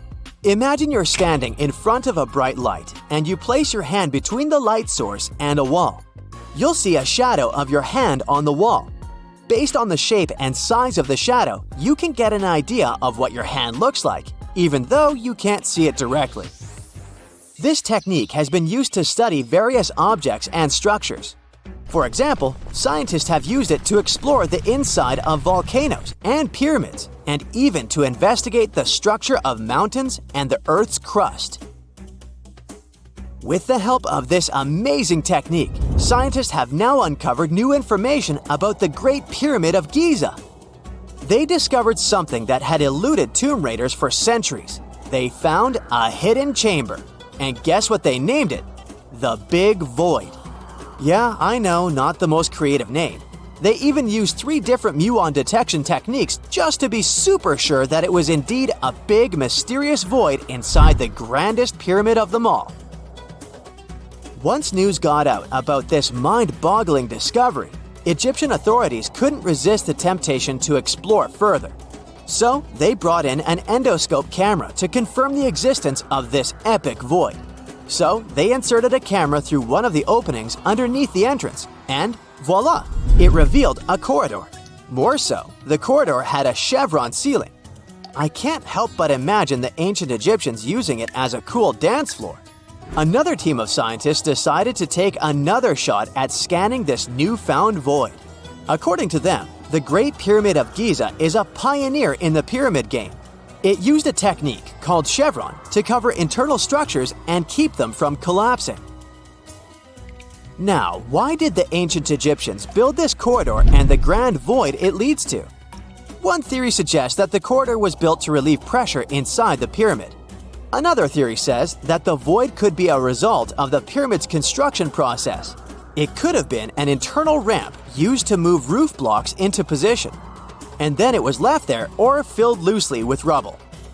According to other enthusiastic explorers, there might be another burial chamber waiting to be discovered. They believe that the pyramids were built with a dash of randomness in the construction process. As the builders worked their magic, they realized that some chambers wouldn't be able to handle the weight of a majestic sarcophagus. So they made adjustments on the fly, creating new plans as they went along. Before we get into the reason why and how there are pyramids all around the world, let's talk about some of the examples. I'll start with the Pyramid of the Sun in Mexico. These folks really knew how to build a city. Their well-planned urban center spanned over 7 square miles and boasted several pyramids. But the Pyramid of the Sun is the most impressive. This giant pyramid was built way back in 100 CE and is one of the biggest structures of its kind in the whole Western Hemisphere. It's so big that it's 216 feet high above the ground. If you ever find yourself in this ancient city, you won't be able to miss the Pyramid of the Sun. It's right there on the east side of the Avenue of the Dead, the city's main north-south street. To build this incredible pyramid, around 1 million cubic yards of material were used, including a special kind of red volcanic rock called hued tizontal. Impressive, huh? We don't know too much about the people who built the Pyramid of the Sun or its purpose. But archaeologists believe there was once a temple on top of it. When explorers went below the pyramid in the 1970s, they found a bunch of cool tunnels and chambers. In 2011, they even found a secret stash of clay pots, obsidian pieces, animal bones, human figurines, and a mask. Who knows what other secrets the pyramid is hiding? If you decide to see this one, you must climb the pyramid using the 248 uneven steps on the west side. Watch your step. Sudan got some pyramids too. Nubian pyramids aren't as big as the ones in Egypt, but they still got around 200 of them.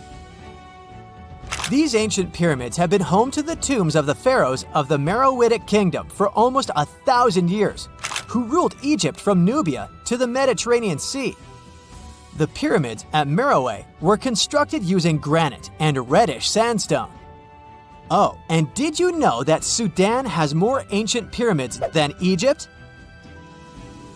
The Kushite pyramids depict the indigenous architecture and burial traditions of Nubia's Napata and Meroe kingdoms, which ancient Egypt influenced. Meroe, the burial site of over 40 queens and kings, is the most extensive Nubian pyramid site. The tomb walls depict mummified royals bedecked in jewelry, their wooden caskets containing bows, quivers of arrows, and other artifacts pointing to the Meroitic relationship and trade with Egyptian and Greek civilizations. So if you're looking for some ancient tombs to explore, you may consider skipping the crowds in Egypt and heading on down to Sudan. Let's fly to Iraq to see some more pyramids. Ziggurats have fancy receding layers and tiered temples. Instead of a smooth exterior, it has tiers like a cake. Perfect for all the important work and rituals that went on inside. You can find these towering structures scattered throughout Iraq and Iran, and they're a real testament to the power and skills of the people who built them. One of the biggest and most impressive ziggurats is the ziggurat at Ur. It's basically a giant rectangular pyramid that stands a whopping 70 to 100 feet tall, with 3 levels of terraces and a temple on top. Can you imagine how many baked bricks it took to build that thing? Try 720,000 for just the lower portion. This particular ziggurat was built for Sumerian king Ur-Nammu. Similar to other ones, this pyramid has been around for thousands of years, so it got a little rough around the edges. Thankfully, the Babylonian king Nebuchadnezzar II and some archaeologists came to the rescue in the 6th and 20th centuries respectively. And now, you can find this near Talil Air Base. The ziggurat at Ur was built in 2100 BCE by King Ur-Nammu for the moon deity Nana. It was the tallest building in the city, and you could see it from miles around. It was like the medieval cathedral spire of its day. People would come here to bring their agricultural surplus and get their food allotments and seek spiritual nourishment. Sadly, the Nana temple at the top of the ziggurat didn't survive, but we do have some blue glazed bricks that may have been part of its decoration. The lower parts of the ziggurat are pretty amazing though. The architects even included holes in the temple's baked exterior to let the water evaporate from its core. Since we explored some of the pyramids on our planet, let's take a broader perspective. They can be found in many parts of the world. Egypt has over 100 pyramids, double that number in Sudan, and dozens of others are scattered in the Middle East and China. The Americas have the most pyramids in total, with more pyramids than the rest of the world combined. These pyramids are located in Mexico, Guatemala, Honduras, and El Salvador. Time to know more about the evolution of pyramids through history. The oldest pyramid is in Egypt. This pyramid was a step pyramid, which was created by placing one layer of stone on top of another. The pharaoh Sneferu is credited with creating the pyramid shape we recognize today. During his 45-year reign, he built 3 pyramids. His first 2 attempts failed, but he finally got it right with the Red Pyramid, which is considered the first true pyramid. It was Sneferu's son, Khufu, who built the Great Pyramid of Giza, which was the tallest human-made structure on Earth for almost 4,000 years. Latin American pyramids are similar to early Egyptian step pyramids, but they were built independently, with no knowledge of each other. The pyramids in Sudan were built around 700 BCE and are tall but much narrower than those in Egypt. How in the world did all these civilizations build these things without even texting each other? After all, the Aztecs, Mayans, and ancient Egyptians were about as different as possible. But despite their cultural differences, they all seem to agree on one thing: pyramids were pretty cool. Step pyramids are all around the world because they were the most feasible and stable way to build large and tall structures without access to lighter building materials like wood and metal. The triangular form with a square base is the best way to build a sturdy structure, and having a cube structure would require more material for less height. Now, when it comes to pyramid design, the Egyptian pyramids were like giant triangles with a square base, smooth sides, and a pointy top. On the other hand, the Aztecs and Mayans went for a tiered cake look, with steps leading up to a flat platform on top. So, while all these pyramids share the same basic shape, they have their own unique flair. Each group built its pyramids using different materials, techniques, and slope angles. So while they may have been inspired by each other's work occasionally, they were just doing their own thing. Egyptian pyramids had smooth, angled sides that were designed to help the pharaoh's soul ascend to heaven. The Pyramid of the Sun was built over a series of caves that served as a passageway for the deities. The Maya built the temple of Kukulkan in Chichen Itza to honor the deity Kukulkan, usually represented by a serpent. Nicknamed El Castillo, it has 91 steps on each side, plus a platform. That's 365 steps, one for each day of the Mayan calendar. Tell me, Brightsiders, how were pyramids built? To begin with, humans made them, not a foreign race from space that landed on Earth. You see, one thing that all pyramids have in common is that they were built without advanced tools or even the wheel. It took a lot of people to build them, including skilled laborers and architects. For example, it's estimated that 20,000 people built the Great Pyramid of Giza, and it's believed that most of them were skilled laborers. Building pyramids was a massive undertaking that required years of planning and effort. The Great Pyramid at Cholula, Mexico, took 600 years to complete.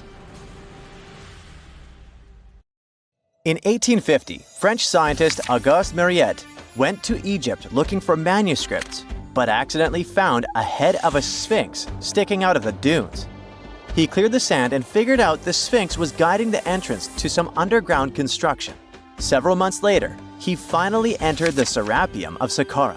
Inside, he found an enormous granite sarcophagi with remnants of 64 bulls. Scientists are still amazed by the tech that the ancient Egyptians used to transport those enormous boxes. The Serapeum was built around the year 3000 before the Common Era.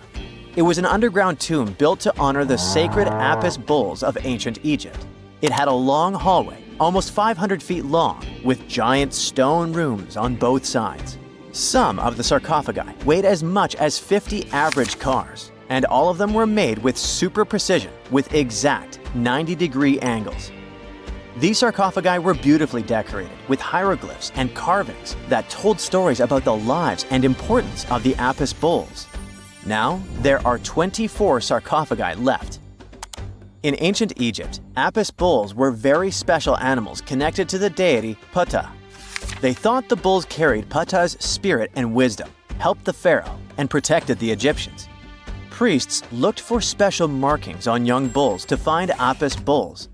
It could be a white triangle on its forehead, which symbolized divine light, a shape on its back like a vulture's wing, and a scarab shape under its tongue, which stood for rebirth. If a bull had these signs, they believed it was chosen by Ptah and treated it like royalty. The chosen bulls lived in a special temple in Memphis, the city where they worshipped Ptah. They received the best care and offerings from visitors who wanted their blessings. When an Apis bull passed away, it was treated with great honor and mummified. When Mariette entered the Serapeum, he noticed traces of rollers on the gallery's floor and found 2 wooden horizontal winches.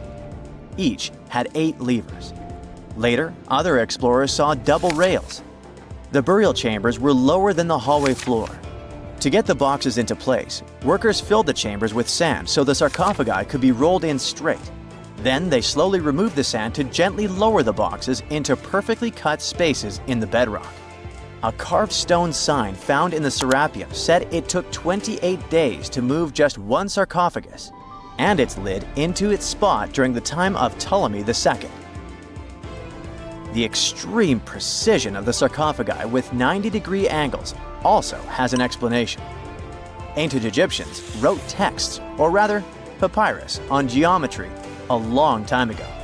It shows that they knew the approximate number pi and could calculate the volume of a pyramid with its top cut off. If they could figure out complicated math like that back then, it makes sense that they could also carve perfectly flat surfaces 500 years later. All this sounds pretty legit, but some people think certain things don't add up here. The size of boxes is way larger than the size of bulls, yet they buried pharaohs in tiny coffins that barely fit their bodies. The sarcophagi are made out of granite with crazy precision, and they could have just used limestone, which would have made things way easier. The transportation of the boxes seems pretty simple, but only in theory. If one person could pull about 440 pounds, then at least 250 people would be needed to pull just one box. The tunnels in the Serapeum are really narrow, only about 2 feet wider than the boxes themselves.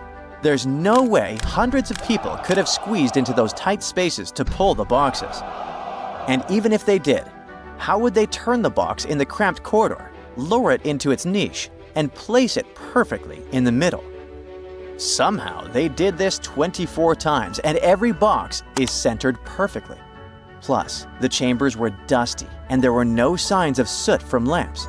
This means they must have worked in almost complete darkness. The real use of the boxes could also be different. A long time ago, even before the Egyptian pharaohs ruled, the local people already knew how to use fermentation. It happens when tiny organisms called yeast eat certain ingredients like starch and turn them into gas and ethanol.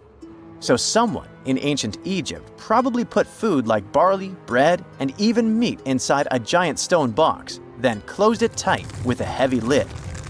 These stone boxes, carved from granite, were so precisely made that they were almost completely sealed, so nothing could escape from it.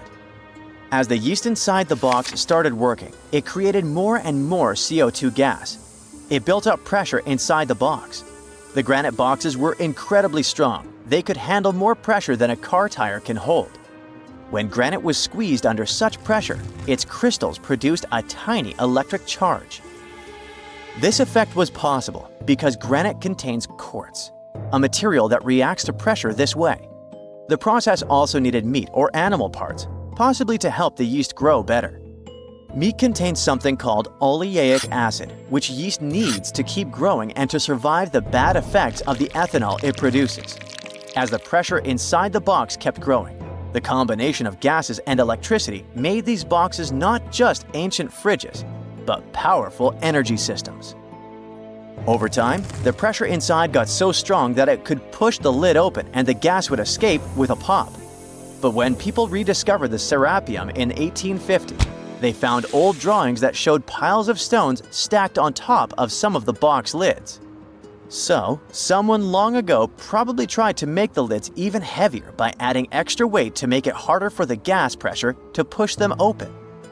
This extra weight also meant the quartz crystals in the granite could keep creating more electricity under all that pressure. If someone opened one of these stone boxes thousands of years later, they would only find bones from bowls that were placed in the box.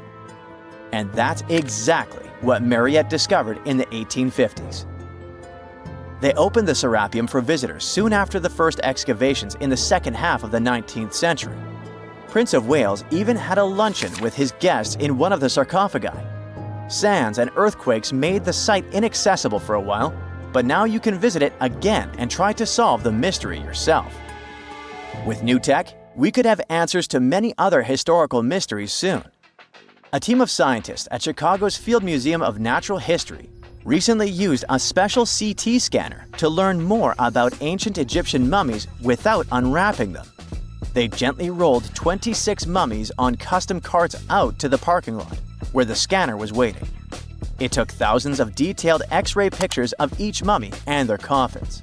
When all the pictures were put together, they created 3D images that showed what was inside, the skeletons and some artifacts. The scientists hope these images will help them understand ancient Egyptian burial practices from over 3,000 years ago. Even though the scanning process only took 4 days, it might take 3 years to study all the data. But scientists were able to learn some personal details about the mummies.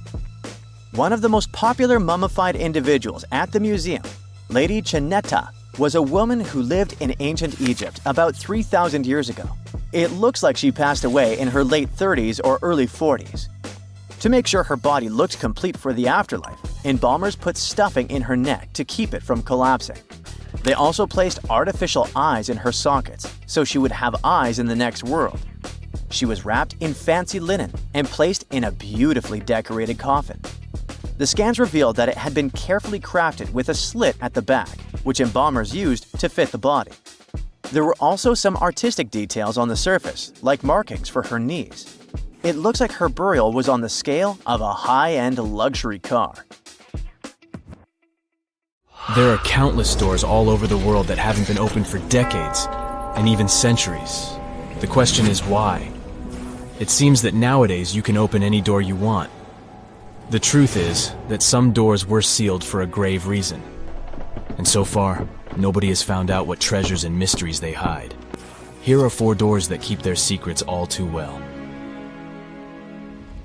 The Taj Mahal. First up, we've got the Taj Mahal in India, one of the most romantic places in the world. Shah Jahan commissioned it in 1631 and dedicated it to his 3rd wife, who he loved like crazy. They were married for 19 years and had a whopping 14 kids together. But unfortunately, she passed away while giving birth to their last baby. Shah Jahan was heartbroken and decided to build an epic tomb to remember her by. The construction took a whopping 20 years to finish. The building has quite an interesting layout. The design is super unusual with these 4 massive 130-foot tall minarets that stand on the corners of a huge platform. They're not just there for looks. Back in the 17th century, architects were having some serious issues with buildings collapsing under their own weight. So, the chief architect of the Taj Mahal made sure to place those minarets as far away from the tomb as possible. And he even tilted them in a way so that if they did fall, they wouldn't wreck the rest of the Taj Mahal.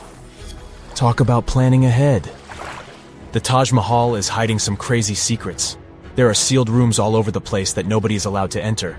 And if you check out photos of the building from the riverside, you can spot 2 basements. But guess what? They're sealed up too. Nobody knows what's inside or why they've been locked up since the time of Shah Jahan. Apparently, there's a good reason why those rooms are off limits. Some researchers think that they were built using marble, which turns into a different substance called calcium carbonate if it's exposed to carbon dioxide. And when that happens, little bits of marble start chipping off like crazy. To make matters worse, there's no air flowing into these rooms. That means that if too much CO2 builds up in the basement, the 4 minarets could collapse. But wait, there's more. Some people think that the body of Shah Jahan's wife can be found in one of these sealed-up rooms in pristine condition. Why not? Who knows what the mysterious rooms might keep? The Great Sphinx of Giza. The Great Sphinx of Giza is shrouded in mystery. It's not just the largest monolith statue in the world, but it's also a hybrid creature with a woman's head and a lion's body that originates from Egyptian and Greek mythology. It's also very ancient. It's estimated to be around 4,500 years old. The construction of this marvel took about 3 years and required 100 workers who were not slaves and were treated with delicacies like sheep and goat meat. It is also thought that it used to be much more massive than it is now. Archaeologists found huge stone blocks and abandoned toolkits near the site. However, the real secrets of the Sphinx lie underground, near its paws. A group of scientists used a seismograph to detect 2 hidden chambers beneath the Sphinx's paws. Some people think that these rooms might be the legendary Hall of Records, which holds ancient scrolls revealing the secrets of the universe. I mean, that's way cooler than any library I've ever been to. Rumor has it that the Egyptians even had info on Atlantis stashed down there, which is like a super old version of a conspiracy theory. Unfortunately, we can't go on an adventure to check it out just yet. The chambers presumably have 2 entrances, but both remain sealed. The researchers haven't yet received the green light to check out their theory. Let's hope they won't keep us in suspense forever. Sri Padmanabhaswamy Temple. This temple is located in the beautiful state of Kerala in India. This temple is famous for more than just its breathtaking beauty. Underneath the temple there are 6 vaults, creatively named A, B, C, D, E, and F. The enormous iron doors to these chambers add to the mystery of what's behind them. A few years back, the authorities decided to open these vaults to the world, but it wasn't an easy task. You can't just open the doors and enter the vaults. It required a lot of work. It took them a while, but finally, in 2011, they opened 5 of the 6 chambers. And guess what they found? Tons of treasure. Bags of gold, precious gemstones, and priceless diamond jewelry. The estimated worth of everything found in the vaults is a whopping $1 trillion. It's like the temple was the real-life inspiration for Aladdin's Cave of Wonders. But wait, I said 5 of the 6. What happened to the last one? Vault B has remained closed, but not for lack of trying. They simply didn't manage to open it. There is even a belief that it's fatally cursed. Legend says that only a saint or sage can break the curse by chanting a specific mantra. But no one has been able to do this yet, presumably because we don't have saints or sages at our disposal. There is also rumor that in the 30s some temple invaders tried to enter Vault B to do some good old looting. But they never reached their target. Apparently terrible snakes materialized out of nowhere and chased the gang away. But of course, this is just an urban legend, and there is not proof of that. However, it is said that the Auditor General dealing with the temple claimed that Vault B had been opened at least 7 times since 1990, and nothing bad happened to anyone who entered. Who knows? Maybe we should send Indiana Jones to check it out. The First Emperor's Tomb. Deep under a hill, completely undisturbed and surrounded by dangerous traps, lies an ancient 2,000-year-old tomb. It belongs to Qin Shi Huang, the first emperor of China. He was born in the Qin state and became king when he was just a boy.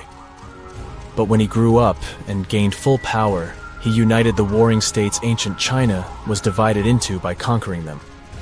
After that, he created the Qin dynasty. When he died in 210 BCE, they buried him deep underground in a massive tomb. And when I say massive, I mean massive! Back in 1974, some farmers in Xi'an, China, stumbled upon something strange while digging a well, a huge terracotta soldier. This discovery led to an extensive archaeological dig that has continued for over 40 years, revealing a collection of thousands of clay soldiers. The unique thing about these soldiers is that each one has its own unique features, from hairstyles to facial expressions. It's believed that there could be up to 8,000 of these soldiers, but only 2,000 have been found so far. Interestingly, the central tomb, which is believed to be the resting place of the emperor, is still untouched. In ancient records, there are references to a vast underground city that the emperor built, complete with scenic towers, palaces, and whatnot. Sima Qian, a Han Dynasty historian, wrote that the tomb was adorned with treasures and had space for hundreds of officials, but the lack of technology to properly examine the site is what's holding things up. Qin Shi Huang was surrounded by liquid mercury in his tomb, with two of the streams representing the major rivers of China, Yellow River and Yangtze. The ancient Chinese believed that mercury could provide immortality, but it could have also caused the emperor's death since he regularly took mercury pills to prolong his life. The dangerous levels of mercury contamination in the soil near the tomb are the main reason why scientists are reluctant to explore it. It could be very dangerous both for people and for the environment. Now, if I had to choose which door to open, I'd probably go for the one that doesn't lead to a tomb surrounded by poisonous mercury. Call me crazy, but I'd like to avoid any potential health hazards. You know how it goes. As the years pass, common knowledge slips away faster than you can say, "What's that thingamajig for?" Just think, our grandkids will probably be scratching their heads over the buttons on our old school phones. So it's no wonder that some ancient artifacts have got us all stumped too. Take a look at this funky object. Any guesses on what it is? A musical instrument, a toy, or maybe something out of this world? Beats me, and even the experts have no exact answer. This little guy is a Roman dodecahedron, discovered by some amateur archaeologists near Lincoln, England. It's shaped like a fist and made of a mix of metals. Now, as for what this thingy was used for, that's the million-dollar question. Supposedly, these guys were all the rage back in the day in northern Gaul and Roman Germany. According to some ancient maps, similar dodecahedrons have turned up in Europe, Britain, and even along the maritime Silk Road in Southeast Asia. The plot thickens as more and more of these dodecahedrons pop up. Some had wax inside, leading scientists to think they were candle holders.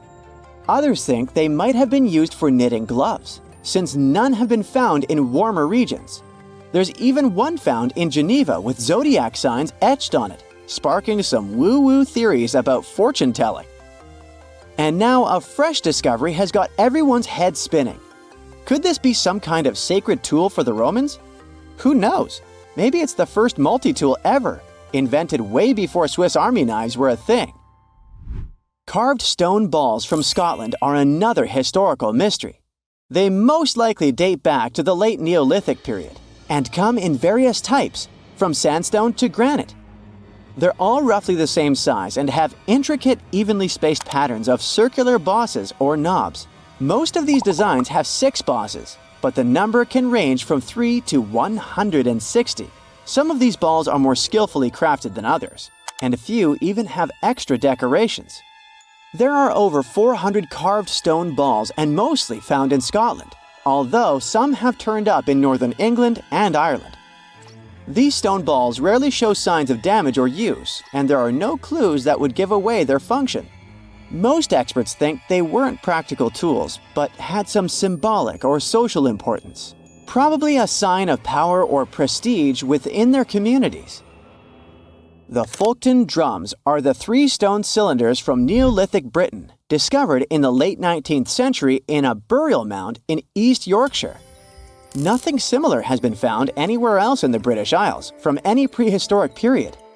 Each drum is decorated with unique designs covering the sides and domed tops. The decorations are mostly geometric, arranged in panels with stylized human faces peeking out from 2 of the drums. Recent studies of the artifacts using new technologies show that the designs had been carved and recarved over time. A team of experts also analyzed the composition of the drums, and it turns out that they were made from local chalk. In the late Bronze Age in Europe, long before coins became common, finely crafted metal objects served as portable wealth and symbols of high status. Across Europe, archaeologists have found all sorts of artifacts, from gold adornments worn by elites to large bronze cauldrons used in feasts. Beautifully decorated gold rings discovered in Wales are among these items. They're known as lock rings and may have been used to hold hair. Now they're flattened after spending nearly 3,000 years underground. They used to have cone-shaped openings at each end. They were found at different times, but were likely worn as a pair and buried together in a single hoard. Other Roman artifacts made of the copper alloy were first catalogued as lunate pendants. But during a recent re-examination, experts found that these items were actually small mortar and pestle sets, known as cosmetic grinders. They were used to grind minerals for makeup and were specifically designed for applying liner and shadows to the eyes. They were mistaken for pendants because of suspension loops that allowed them to be carried on a cord. These cosmetic sets from the 1st century of the current era were unique to Britain. They prove the influence of imported cosmetics and beauty trends from the Mediterranean and Roman provinces, including Egypt. The Salzburg Cube, also known as the Wolf's Egg Iron, was discovered in the late 19th century in Austria. It doesn't really look like a cube, but is more like a rounded object with 2 flat sides. Down the middle, it has a groove, and the surface is covered with pits and craters. Workers accidentally found this artifact when they blew apart a piece of coal. The coal seam it came from is thought to be over 60 million years old. The Salzburg Cube moved between museums, mysteriously vanished in the early 20th century, and then showed up again. Some researchers thought it must be a Victorian-era candlestick holder, but still, no one knows the true story of the cube or its current location. Archaeologists have unearthed an incredible historical find in Pakistan, an ancient sphinx estimated to be around 12,500 years old. The region where it was found was once a busy center of the ancient Indus Valley civilization. It had advanced urban planning, intricate art, and sophisticated drainage systems. The discovery of the ancient Sphinx is a good example of their progressive art. We all know of the Great Sphinx of Giza, but what was the significance of the Sphinx in the Indus Valley culture? Their Sphinx has designs and carvings that show scenes with their daily activities, which means it may have had a more complex role than a symbol of power or guardian. It could stand for a balance between humans and nature, or even a deity associated with agriculture. Arauca in Chile sits on the sandy dunes of the Atacama Desert, known as the driest desert in the world. Long before this coastal town was built in the 16th century, the Chinchorro people called this region their home. Archaeologists found hundreds of their mummies. Radiocarbon dating showed that these mummies are over 7,000 years old, which makes them 2,000 years older than the famous Egyptian mummies. The Chinchorro used special techniques to preserve the mummies, not just relying on the dry climate for that. And unlike the Egyptians, they didn't just do it for the elite members of their society, but for everyone, no matter what age or status they had. The local people living in Arauca now are so used to finding mummies in their backyards that they don't feel weird about living among them. In the winter of 1850, a powerful storm with extra high tides hit the west coast of Orkney, Scotland. The wind and waves ripped away the surf, covering a mound, and revealed stone-built structures beneath. A local antiquarian decided to dig up the village that he thought was from the Iron Age. He managed to unearth the remains of 4 houses and many artifacts from 2 villages. The villages had been buried under sand, so everything was really well preserved. Carbon dating wasn't a thing back then yet, so it was tricky to tell the exact age of the villages. Almost a century later, with new tech, researchers were finally able to tell that the place was actually from Neolithic times. You can still see stone dressers and box beds in the prehistoric houses. Archaeologists and historians working on the famous Terracotta Army think that it might have been inspired by or modeled on ancient Greek sculptures. It would mean there was a cultural contact between East and West much earlier than we thought, long before the Silk Road trade route. There was probably Western influence in China during the era of its first emperor, who took the throne in 246 before the current era. Before that time, China didn't have a tradition of building life-sized sculptures. Earlier terracotta soldiers were much smaller, less than 10 inches tall. Greek artists might have even been present to train Chinese sculptors. If there's a question that still baffles archaeologists to this day, it's this one. How did the ancient Egyptians build those magnificent pyramids? As far as we know today, their resources were quite limited, especially in terms of tools and building materials. We still don't have a fully satisfying answer, but hey, we've got some pretty amazing theories worth considering. The leading contender among these theories involves the clever Egyptians employing a sneaky strategy. Now picture this. They constructed a slanted and curving mound made of bricks, earth, and sand encircling the pyramid to be. As the pyramid grew taller and taller, they simply increased the height and length of this wacky structure. It's like they were playing an ancient game of Jenga. Now, how did they get those massive stone blocks up there? Well, according to the legendary ancient Greek historian Herodotus, they used sleds, rollers, and levers. It sounds like they turned construction into a supersized game of tug-of-war. And guess what? Herodotus also claimed that the Great Pyramid, the one from Giza, the granddaddy of them all, took a whopping 20 years to build. There's more. Herodotus also dropped a mind-boggling number on us. 100,000 men were supposedly involved in this pyramid extravaganza. Did they hire the entire Egyptian population? Well, it might not be as far-fetched as it sounds. These men were probably mostly farmers, so they probably focused on the pyramids when there wasn't much work to be done in the fields. Like during the flood season of the Nile River. Obviously, specialists in the archaeological community had something to add to this theory. By the late 20th century, they discovered some evidence that suggests the workforce might have been smaller and more permanent than previously thought. Instead of a massive army of 100,000 pyramid builders, they proposed that a modest crew of around 20,000 workers, accompanied by support personnel like bakers, physicians, and even spiritual leaders, could have gotten the job done. There was also this theory that claimed that the pyramids were actually built from the top downward. It suggested that these colossal structures were nothing more than isolated hills used as quarries. The stones were supposedly drawn from these hills, and over time, competing engineers took charge and transformed them into the iconic pyramids we know today. Now, before you dismiss this theory as a wild fantasy, some folks thought it wasn't completely crazy. After all, there are instances where isolated hills exist, so maybe this theory had a tiny glimmer of truth. Whether it involved ramp building or ingenious work schedules, one thing is clear. Those pyramids have definitely left their mark on history and on our imaginations. Now, speaking of ancient Egyptian mysteries, there's this gigantic unfinished obelisk sitting in ancient Egypt, and scientists are trying to figure out how it was shaped.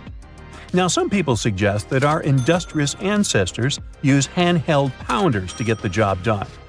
One expert has a different take on the matter, though.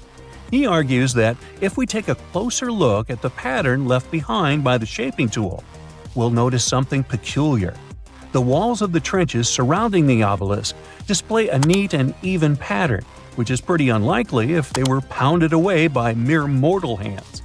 According to this expert, those horizontal striations are usually the result of a tool that takes breaks while removing material, leaving its mark on the surface. But wait, there's more. Imagine the tool being rocked back and forth against the trench walls, clearing away the waste to keep the trench from narrowing. Well, in that case, the tool might have left some funky horizontal striations where it was pressed against the sidewall. This sounds like some fancy technology at play, don't you think? And guess what? The dynastic Egyptians probably didn't have access to that kind of know-how.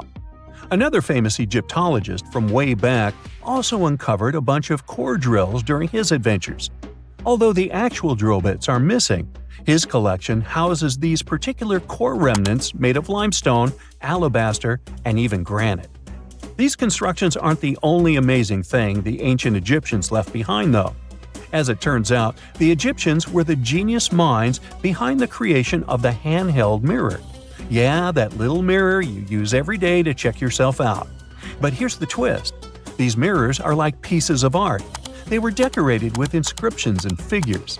But that's not all. The Egyptians had a serious concern with their appearance. They knew the importance of personal hygiene and looking fabulous. So, in their quest for pearly whites, they invented toothbrushes and toothpaste. Dental problems were pretty common back then, and their smiles weren't exactly all white. Dentistry wasn't their strongest suit, you see. Maybe their minds were distracted by all that pyramid building. So that doesn't mean those ancient toothpaste recipes weren't amazing. One delightful concoction included rock salt, mint, dried iris petals, and pepper. Some brave dentists in the 21st century tried it out, and it worked pretty well. Ground-up ash was also used in another recipe to create a tooth cleansing paste.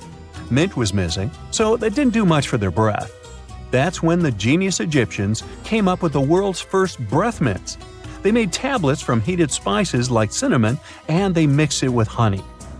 Now, let's shift gears to home decor, Egyptian style. They surely took ornamentation to the next level. While the concept of decorating furniture started in Mesopotamia, the Egyptians cranked it up a notch. They went all out with different colors of ink and even developed various weights of paper. Oh, and let's not forget about those cute little area rugs we all have in our homes today. Guess who came up with the idea? Yep, the Egyptians. They used the versatile papyrus plant to make those cozy rugs. And speaking of trends, the Egyptians loved their knickknacks. They had an assortment of small figurines in the shapes of cats, dogs, and people. These statues were made from various materials, like simple sun-dried mud to the ultimate bling of gold. It all depended on how loaded you were. The Egyptians were also all about farming, and they knew that clean water was crucial for their crops and animals. That's why they came up with some nifty inventions and techniques to make sure their land was fertile and their plants were happy. First off, they had the genius idea of using ox-drawn plows. They had two types of plows, heavy and light. The heavy plow would strut its stuff, cutting deep furrows in the soil, while the lighter plow followed behind, fluffing up the earth. But they didn't stop there. After plowing, the Egyptians would break up clumps of soil and sow the rows with seeds. To give those seeds a good old squish into the furrows, they'd march their livestock across the field, effectively closing up the furrows. But hey, all that hard work would be pointless if their seeds were as dry as the Sahara. That's where irrigation comes into play. The Egyptians were so good at it that other cultures, like the Greeks and Romans, couldn't help but copy their techniques. Now let's switch gears and talk about the marvelous architecture of ancient Egypt. These folks weren't just skilled farmers, they were also architectural maestros. They built these fancy canals to carry water to farms and villages, and boy, did they know how to make those canals look pretty. Just imagine strolling along a canal lined with ornate structures. The pharaoh Ramesses the Great was quite the overachiever when it came to construction. One of his mind-blowing creations was the construction located at Abu Simbel. This building was designed so that twice a year, the sun would shine directly into it and illuminate the statues of Ramesses. And let's not forget about the corbelled arch. Without this architectural gem, we'd be missing out on some mind-boggling structures like the Great Pyramid. The Egyptians knew how to make things stand tall and proud, thanks to their engineering and construction wizardry. They built grand halls and inner sanctums that make your jaw drop. And some of these temples doubled as astronomical observatories. Consider the Great Pyramids, one of the original 7 wonders of the world and the only one that still exists today. Did you know that the pyramids of Giza weren't the only pyramids out there? And they weren't even the first ones. First, there were the pretty good pyramids, but they didn't catch on. Nah, I made that up. Back to the story. In ancient Egypt, it was believed that kings were chosen by gods to serve on earth as their mediators. In the afterlife, they were expected to become gods themselves. The pyramid complex was built to make sure that the king had everything they might need in the afterlife. The complex included the pyramid, a palace, and temples. The tomb in the pyramid, where the king was buried, was filled with many things they might need, like furniture, food, and gold vessels. Actually, the first pyramid had been built 80 years before the first pyramid of Giza appeared. Overall, there were around 100 of them. Some weren't finished though, since the construction took a while and not every pharaoh lived long enough to see the end of the construction. And now let's talk about the construction itself. The biggest of the pyramids of Giza is as tall as a 40-story building. So how on earth did they manage to build a structure that massive 5,000 years ago, long before machines and other equipment appeared? Well, let's figure it out. So Pharaoh Khufu ascended the throne around 2575 BCE, and his architects started the construction of the oldest and biggest of the pyramids of Giza. He figured that over 2 million limestone blocks had to be used to build the pyramid, each weighing around 2.5 tons, around the weight of a rhino. The architect wanted to finish the construction in 20 years. To make it possible, a stone had to be carried and pushed into place every 4 minutes, 24 hours a day, 7 days a week, and 365 days a year, except leap year. So obviously, a lot of workers were needed to make it happen. Many believe that it was enslaved people who worked at the pyramid's construction site, but that's not true. Workers came from all over Egypt to contribute to the project, all in all around 25,000 of them. The Egyptians were doing all kinds of work, starting with manual labor and crafting tools to administrative work. They all worked around 10 hours a day. They were housed and well-fed, and they were overall living a more comfortable life than an average Egyptian could afford at that time. Supposedly, the builders lived in a nearby temporary city and were a highly organized community with a strong leader. The pyramids seemed to be designed to align with the points on a compass, and their sides symbolized the rays of the sun. But back at that time, there were no compasses. Ancient Egyptians figured out the directions themselves and with amazing precision. To align the pyramids, they used 2 constellations. The construction site was arranged on the west bank of the Nile River. This also had a symbolic meaning. Just like the sun sets in the west, life sets in the west as well. The second pyramid of Giza was for Khufu's son, Pharaoh Khafre. It's a bit smaller, but this one has the famous noseless statue of the Sphinx. Of course, originally it had a nose. I would tell you what happened to it, but it's still a mystery, and no one knows for sure. Sphinxes have the body of a lion and the head of a human. They were considered guardians of important areas. This famous Sphinx, also pronounced Sphinx, has the head of Pharaoh Khafre and is guarding his pyramid, facing the sunrise. The Sphinx is one of the biggest and oldest statues in the world. Originally, it not only had a nose, but was also painted. Scientists have discovered traces of the red color of its face. So, most likely, the Sphinx was painted red. There are also remains of yellow and blue color on its body. The statue definitely wasn't boring. Till around 1800, the Sphinx was buried up to its shoulders until an adventurer with a team of 160 men dug it out. But let's get back to the construction. The workers, of course, needed stone blocks. There were 2 main places where people could get these stones. One source was close to the construction site, but that fossil-lined yellow stone was only suitable for the pyramid's interior. The limestone blocks for the exterior were hauled from 8 miles away on 30-foot-long sleds. Apparently, it wasn't too hard to pull them. The sand mixed with the right amount of water was pretty slick, and 10 people could move a sled even with a rock weighing so much. Surprisingly, cutting off a block of limestone wasn't the biggest problem. When in the ground, it was soft and could be split relatively easy. But after getting exposed to the air, limestone hardens. So the most difficult part was to shape the blocks. That step was crucial because the smallest inaccuracies could lead to the whole pyramid collapsing. So, okay, those limestones were mined, carried on a sled, shaped, and then what? How could they be put into place? Well, this is still a mystery. Archaeologists have discovered the remains of a ramp system that dates back around the time the pyramids were being built. So historians have come to the consensus that, most likely, the Egyptians designed a unique ramp system to move and pull huge stone blocks.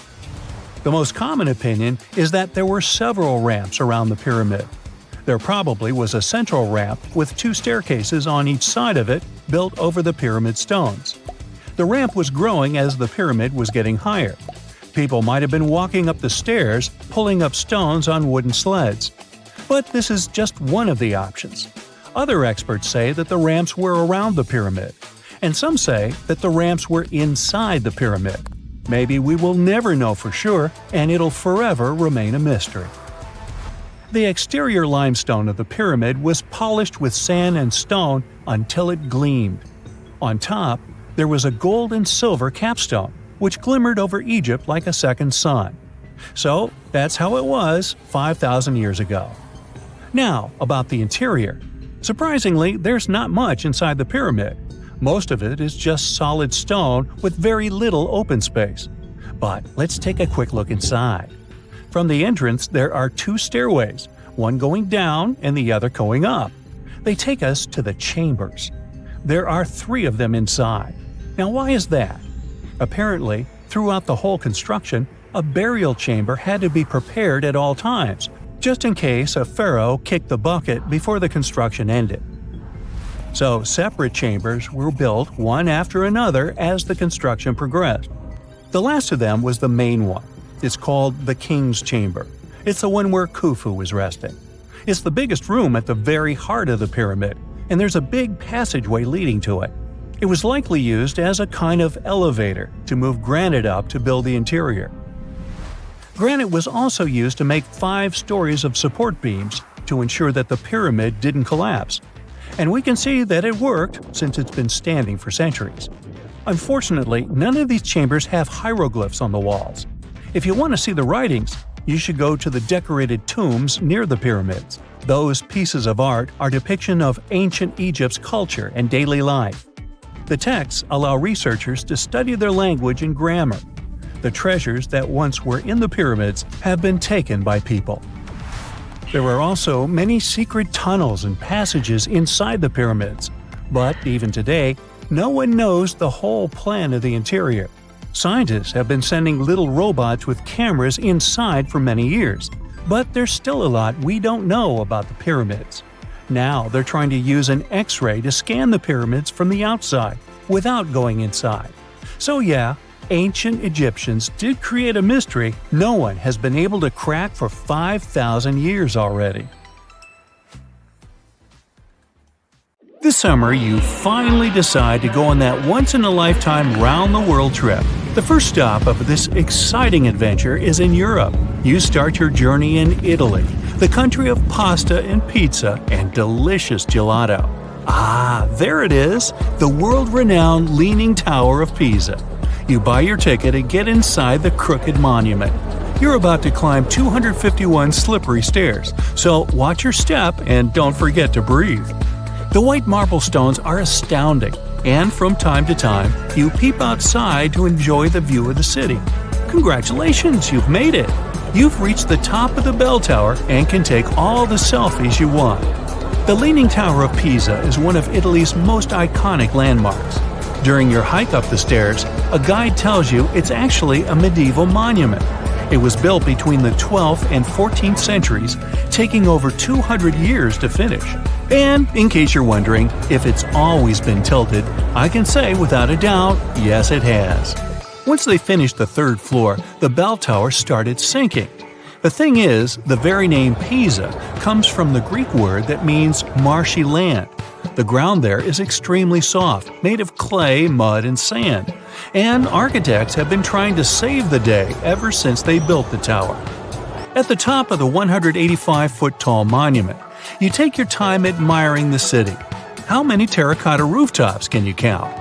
If you walk toward the south side of the monument, you may feel closer to the ground. This is because the Leaning Tower of Pisa tilts toward the south. At one point, it leaned almost 5.5 degrees and still didn't fall. Today, when you visit the monument, the guide might tell you the tower is leaning less. A few years ago, the world's best architects and engineers did some construction works next to the monument to keep it from falling over. They dug several tunnels and took out over 38 cubic meters of soil from under the north side of the tower. So now the tower is tilting at an angle of only 4 degrees. So if you want to take one of those classic photos where you're holding up the tower, you better hurry. Who knows how long the tower will still be leaning? Now it's time for you to make your way to Rome. This city is basically an open-air museum, and you have to check it out for yourself. It's scalding hot, but you're lucky. Today, you're visiting the baths of Caracalla. Are you ready for an authentic ancient Roman experience? You enter through what once was a locker room. You'll have to use your imagination. Today, you'll only see 130-foot-tall brick walls here. Romans of every class would spend an hour or two in the baths every day. They would come after a long day at work or before dinner. Imperial bath complexes, such as this one, were usually free, but you had to pay an admission fee. Leaving the locker room, visitors would stop in a heated room where they would receive oil and scrub massage. Then, some people would move on to one of two exercise yards. Can you see how ample they were? Here, there were elaborate marble porticos, and you can still see a few fragments of the mosaic-colored floor. If you were in the mood for something more intellectual, you could stop to listen to a philosopher or visit one of the libraries. Now we've arrived at the most impressive room, a caldarium. It was a circular hot-steamed room measuring 115 feet in diameter. It had not one or two, but 7 heated pools inside. Above your head, you'd have seen a magnificent dome supported by large granite columns. The entire structure was richly decorated with multicolored glass mosaics and the finest white marble. The complex also housed an indoor Olympic-sized pool with waist-deep water. Today, you can only admire a few reddish walls made of brick and concrete. Emperor Caracalla, like many other Roman emperors, built a mega-complex, and it sure made people happy. After a long international flight, you arrive in Egypt. Get ready for some camel rides and juicy dried fruits. Does anyone here love dates? You leave your hotel at dawn and make your way to the outskirts of Cairo. You drive past the Nile River toward the West Bank. Don't forget to take some pictures. In the distance, you spot a large monument. It's the Great Sphinx of Giza. Can you believe people created this monument over 4,500 years ago? Once you get closer, you see the Great Pyramids just north of the Sphinx. You learn that, unlike the pyramids, the Sphinx was carved directly from the bedrock of the Giza Plateau. Until today, it's one of the largest statues in the world, measuring 66 feet in height and 240 feet in length from pause to tail.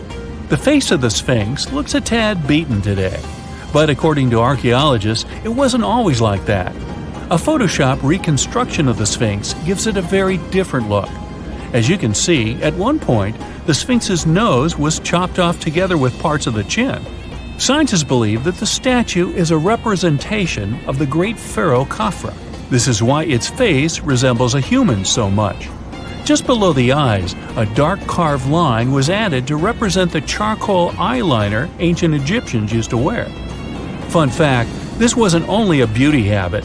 It protected their eyes from ultraviolet rays. In a desert region that gets so much sunlight, this might come in handy. Until today, researchers debate whether or not the Sphinx had a beard.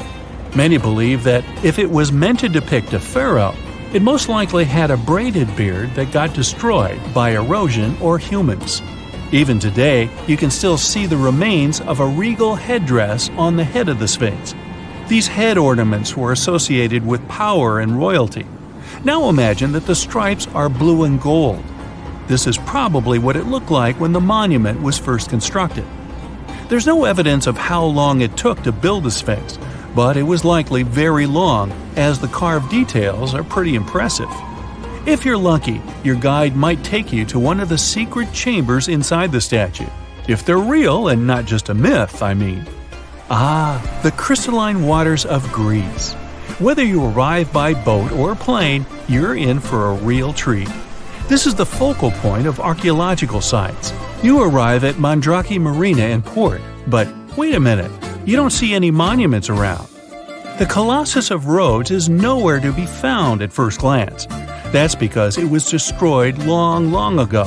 Before tumbling down during a mighty earthquake, the great statue was considered one of the 7 wonders of the ancient world.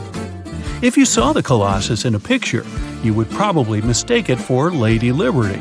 Well, that's actually not a coincidence. Apparently, there's a connection between the Statue of Rhodes and the Statue of Liberty. They were both built as symbols of freedom, and Lady Liberty is often referred to as the modern Colossus. The Colossus stood at 100 feet tall, but today all you see is a concrete jetty with a huge gap in the middle. Now imagine a bronze statue straddling both ends of the bridge. The Colossus was built back in the 3rd century BCE, and 900 camels took part in the construction. The statue existed for approximately 54 years before it was ruined by a powerful earthquake. It hit the city so hard that all that was left of the statue was one very large foot. Even so, people kept visiting the monument. Are you ready to head home? Thanks for joining me on this journey, and don't forget to tell me what your favorite site was. See you next time! Imagine you were chosen to answer one of history's most important questions. What was the first civilization on Earth? The job description is simple, yet the task is extremely challenging. You need to unearth the proof of the world's first official civilization. Was it the Sumerians in Old Mesopotamia? Or was it the ancient Egyptians spread out along the Nile River? Not to make you nervous or anything, but history is quite literally in your hands. Good luck! Since you can't turn back the clock and visit Old Mesopotamia to get the answers to your questions, you'll need to research museum databases in order to get some clues. First things first, we need a definition of what is considered a civilization. It's not just thousands of people grouped together and living harmoniously. There are some key elements that together make a group of people a civilization. Like, for example, the domain of urbanism, aka city building, irrigation systems, and writing. You decide to begin your search by diving deep into the history of the Sumerians, which today hold the position of the world's first civilization. Now, imagine being the first of your kind. This means having no external examples. Rather, it means starting from scratch. First thing you'll need? A piece of land. And since there were no active water companies in the world at that time, you'll need a piece of land with easy access to water. So, the Sumerians settled between two major rivers known as the Euphrates and the Tigris in southern Mesopotamia around 5000 BCE. Fun fact, Mesopotamia translates to the land between two rivers. On a modern-day map, it's more or less where Iraq is situated today. Together with land, a civilization needs ways to get food. The Sumer civilization had to face a dry and hot climate, but they managed to make agriculture thrive in the region. By diverting river waters and creating reservoirs and dams, the Sumerians allowed for a series of settlements to emerge across Mesopotamian plains. The famous city of Babylon was one of them. You know, the city that supposedly had those hanging gardens? I say supposedly because no definitive proof of the real existence of this monument has ever been found. However, it was considered one of the 7 wonders of the ancient world, and cited as a remarkable feat of engineering in an ancient book published around 290 BCE. Although no record was found of the Gardens of Babylon, the Sumerians were recognized as extremely skilled builders. Their cities were filled with mud brick constructions, and the most impressive ones were known as ziggurats, stepped pyramids that were built for spiritual purposes.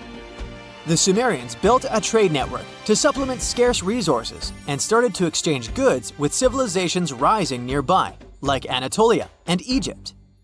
The beginning of trade was what drove the Sumerians to develop what is believed to be the world's first writing system. It began as a simple system, likely dating back to 3400 BCE. In this system, each syllable was represented with a drawing. Later, it gradually evolved into a fully formed cursive writing system.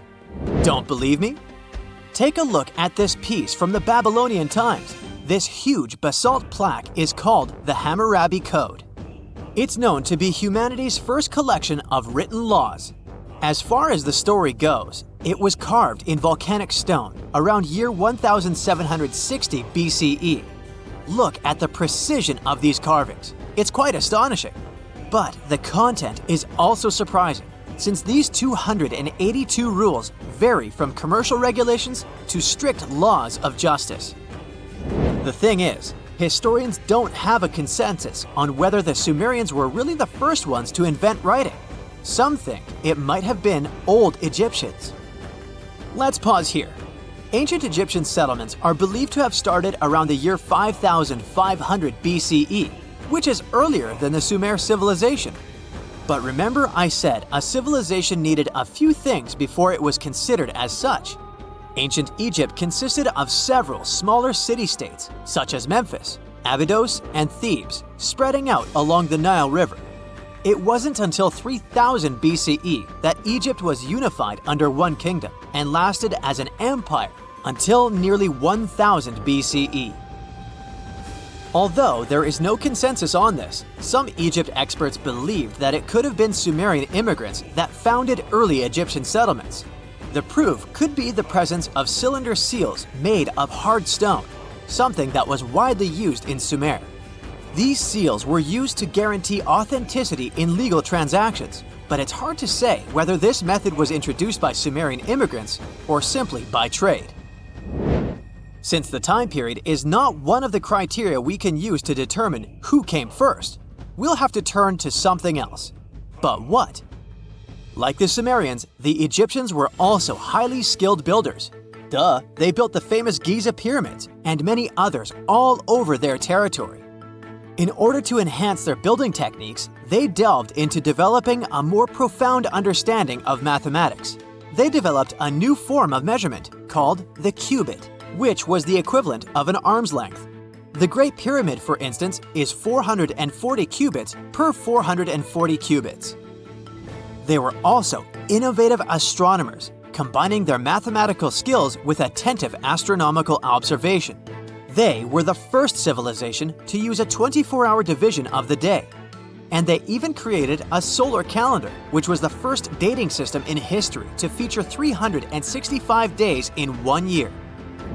Okay, it's undeniable how impressive they were.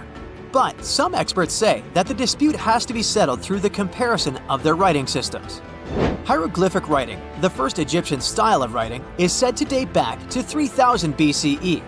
It was a composition of over 700 symbols, which were carved in stone. For a long time, researchers believed that the Sumerian writing had come before Egyptian, but in a recent discovery made by Yale researchers claims otherwise. Archaeologists have discovered a panel of 4 signs that are believed to have been written around 3250 BCE. Oh, and they've also found another rock drawing depicting a pregnant elephant that can date back to 4000 BCE. Now, there's also a third possibility that fewer people seem to mention: the Indus Valley Civilization, also known as Ancient India, located around the area of modern-day Pakistan and India. The Indus Valley Civilization is also a contender for the oldest civilization, due to the uncertain historical origins of the Hindu collection of texts known as the Upanishads. The Indus Valley Civilization flourished around 3000 BCE, but records show that people in the Indus Valley were trading with Mesopotamians as early as 3500 BCE. Now, wait a minute. How is it possible? No, they weren't time travelers. This isn't a sci-fi movie. There already were agricultural settlements in the area that were slowly growing into bigger cities, such as Harappa and Mohenjo-Daro. Ancient Indian cities were sophisticated, filled with baked brick homes built in a grid system. These ancient cities even had draining and sewage systems that connected most homes and used gravity to carry waste outside of the city. They were pretty advanced. They were also an extremely religious civilization, and Hindu beliefs were at the center of their practices. Despite that, their cities weren't filled with spiritual buildings. Actually, Mohenjo-Daro's most important building was a public bath. Interesting, huh? Now, why can't we know if they were the oldest civilization on Earth? Even if some historians suspect that the origins of the Indus Valley people can be traced back to 5000 BCE, there is no concrete evidence of this, only speculation. The best proof we have is the Upanishads. The Upanishads are texts filled with philosophy, mantras, and ceremonies. The thing is, part of Hindu practices included memorizing and passing down the wisdom of the Upanishads in oral form. So, it took a while before it appeared as a written script. Well, I'd say historians aren't really sure what was the world's first civilization. We can only guess at this point, but who knows what new discoveries might reveal. The most exciting accidental discovery I've made in my life was a $10 bill in my old winter jacket. Some folks are luckier though, as they find underground cities from centuries ago or make inventions that turn them into millionaires. Velcro was invented after a routine walk in the woods. Kellogg's cornflakes were inspired by a chipped tooth, and Play-Doh saved a business empire from falling by chance. Back in 1998, electrical engineer John Williams found something that looked like an electrical plug sticking out of the ground. He started digging and noticed that it was stuck in a small rock. He found it in a rural location in North America, far from civilization, industrial complexes, airports, factories, and electronic plants. This piece of electronics embedded into a solid granite stone got the nickname Enigmalith and a price tag of $500,000. Some scientists are sure it's a big hoax and not a souvenir left by some visitors from space, as Williams claims. But the finder of the rock wanted to prove that it was a real piece of ancient technology, some sort of an electrical connector. If it's not a hoax, then this little find could be proof that humans, or some other civilization from the past, were way more advanced than we ever thought. They must have managed to invent a way to transmit electricity long before humans in the 19th century. He offered scientists to take a look at this find and establish what it really is without breaking the rock open, but there were no takers. Williams consulted an engineer and a geologist, and both confirmed there were no traces of glue on the electronic component. It hasn't been welded either, so it must be as old as the rock, which is around 100,000 years old, according to geological analysis. Dr. John Kellogg had a philosophy of biological living with regular exercise, massage, plenty of water, zero bad habits, caffeine, and no meat. At the end of the 19th century, he looked over a health institute in Michigan. He once whipped up a mix of flour, oats, and cornmeal. He thought that by baking whole grains at high temps, they'd be easier on the stomach and healthier overall. He baked the mix twice and first made cookies, but a patient chipped a tooth on that version. Then he decided to break it into small pieces. It's hard to pinpoint exactly how Kellogg cornflakes came to be, with so many versions of the story floating around. Kellogg's wife, Ella, and his brother Will both claim they played a role in creating the flakes, along with several other family members and sanitarium staff. The company lore says that it all went down one night in 1898, when some wheat-based cereal dough was left out too long, fermenting in the process. When rolled out thin, the slightly moldy dough turned into these perfect large thin flakes that got all crispy and yummy in the oven. Over the next few years, Will Kellogg kept tweaking the recipe and realized that corn, not wheat, made even crunchier, tastier flakes. His brand, Kellogg's Corn Flakes, has grown into a multi-billion-dollar company. Swiss engineer George de Mestral once went for a walk with his dog and came back with a concept that would later go to space. Once they got back from the woods, de Mestral noticed that his pants and his dog's fur were covered in the tiny barbs of the cocklebur plant. He examined the burrs under the microscope and noticed that they were shaped like tiny hooks that stuck to loops on clothes and fur. He decided to recreate that natural tech to design an extra strong fastener, one with many practical uses.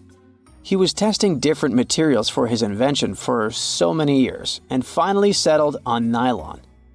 He also needed to design a special type of loom that could weave the fibers in the right size, shape, and density. It took de Mestral a total of 14 years until he introduced the world to Velcro, which means velvet and hook in French. De Mestral was hoping his invention would replace the zipper on clothes, but the fashion world found Velcro cheap-looking and unattractive.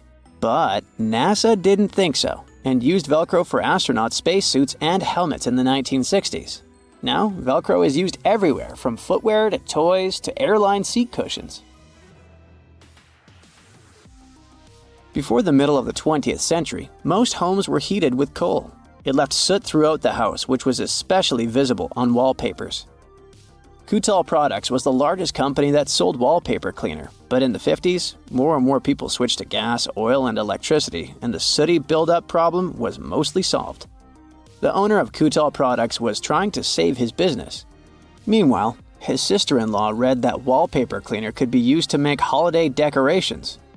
She worked as a nursery school teacher, and modeling clay was pretty hard for her students to handle, so she decided to test this material for molding into different shapes, and it works out just fine. She told her relatives about the discovery and suggested a name for it: Play-Doh. The Kudal company was about to go bankrupt, so it was a great alternative for a new business. Soon enough, Macy's and Marshall Field got interested in the new toy and started selling it. Play-Doh was originally only in one color, white, but soon expanded to red, blue, and yellow. They also made several changes to the original recipe, but the mixture is still mostly the same as when it was used to clean wallpapers. An urban legend says that if you take all the Play-Doh compound ever made and put it through their Fun Factory playset, you'll get a snake that will wrap around the planet 300 times. A man in Turkey was renovating his home when he knocked down a wall in his basement with a sledgehammer. He found a tunnel behind the wall that led to an ancient underground city. The tunnel led to more tunnels and then halls and chambers. It turned out to be a whole underground complex with 18 stories and without a single inhabitant, abandoned a long time ago. It was the city of Derinkuyu, built thousands of years ago, a home for up to 20,000 people. Whoever built it had great skill, and it's rather easy to build tunnels out of the soft rock, but cave-ins are a big risk.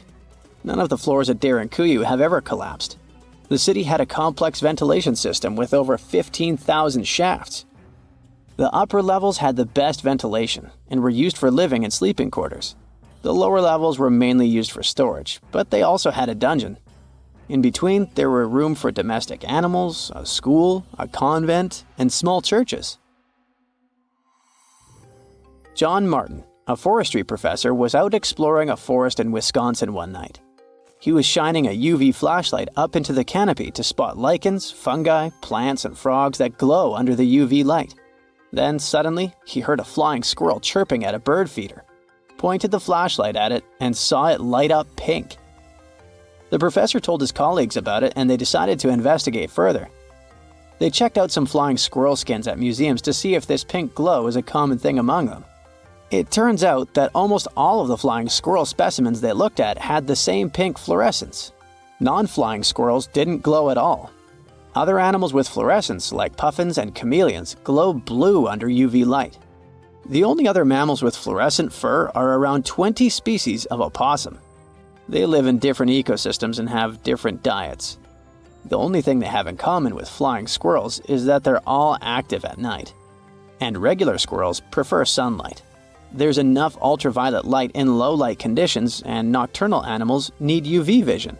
So the pink glow might have to do with nighttime perception and navigation, especially in cold and snowy conditions. Or it could be a way for male flying squirrels to attract prospective mates. It could be a sort of mimicry.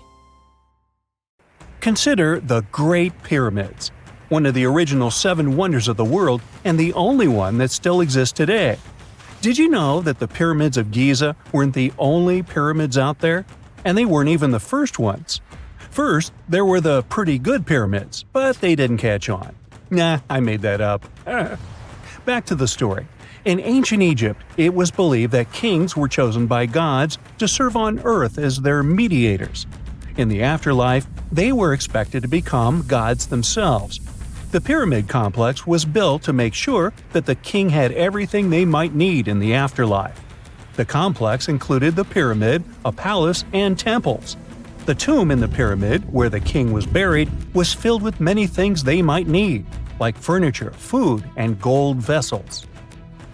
Actually, the first pyramid had been built 80 years before the first pyramid of Giza appeared. Overall, there were around 100 of them.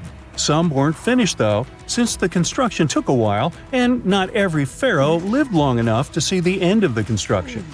And now let's talk about the construction itself. The biggest of the pyramids of Giza is as tall as a 40-story building. So how on earth did they manage to build a structure that massive 5,000 years ago, long before machines and other equipment appeared? Well, let's figure it out. So Pharaoh Khufu ascended the throne around 2575 BCE, and his architects started the construction of the oldest and biggest of the pyramids of Giza. He figured that over 2 million limestone blocks had to be used to build the pyramid, each weighing around 2.5 tons, around the weight of a rhino. The architect wanted to finish the construction in 20 years. To make it possible, a stone had to be carried and pushed into place every 4 minutes, 24 hours a day, 7 days a week, and 365 days a year, except leap year. So obviously, a lot of workers were needed to make it happen. Many believe that it was enslaved people who worked at the pyramid's construction site, but that's not true. Workers came from all over Egypt to contribute to the project. All in all, around 25,000 of them. The Egyptians were doing all kinds of work, starting with manual labor and crafting tools to administrative work. They all worked around 10 hours a day. They were housed and well fed, and they were overall living a more comfortable life than an average Egyptian could afford at that time. Supposedly, the builders lived in a nearby temporary city and were a highly organized community with a strong leader. The pyramids seemed to be designed to align with the points on a compass, and their sides symbolized the rays of the sun. But back at that time, there were no compasses. Ancient Egyptians figured out the directions themselves and with amazing precision.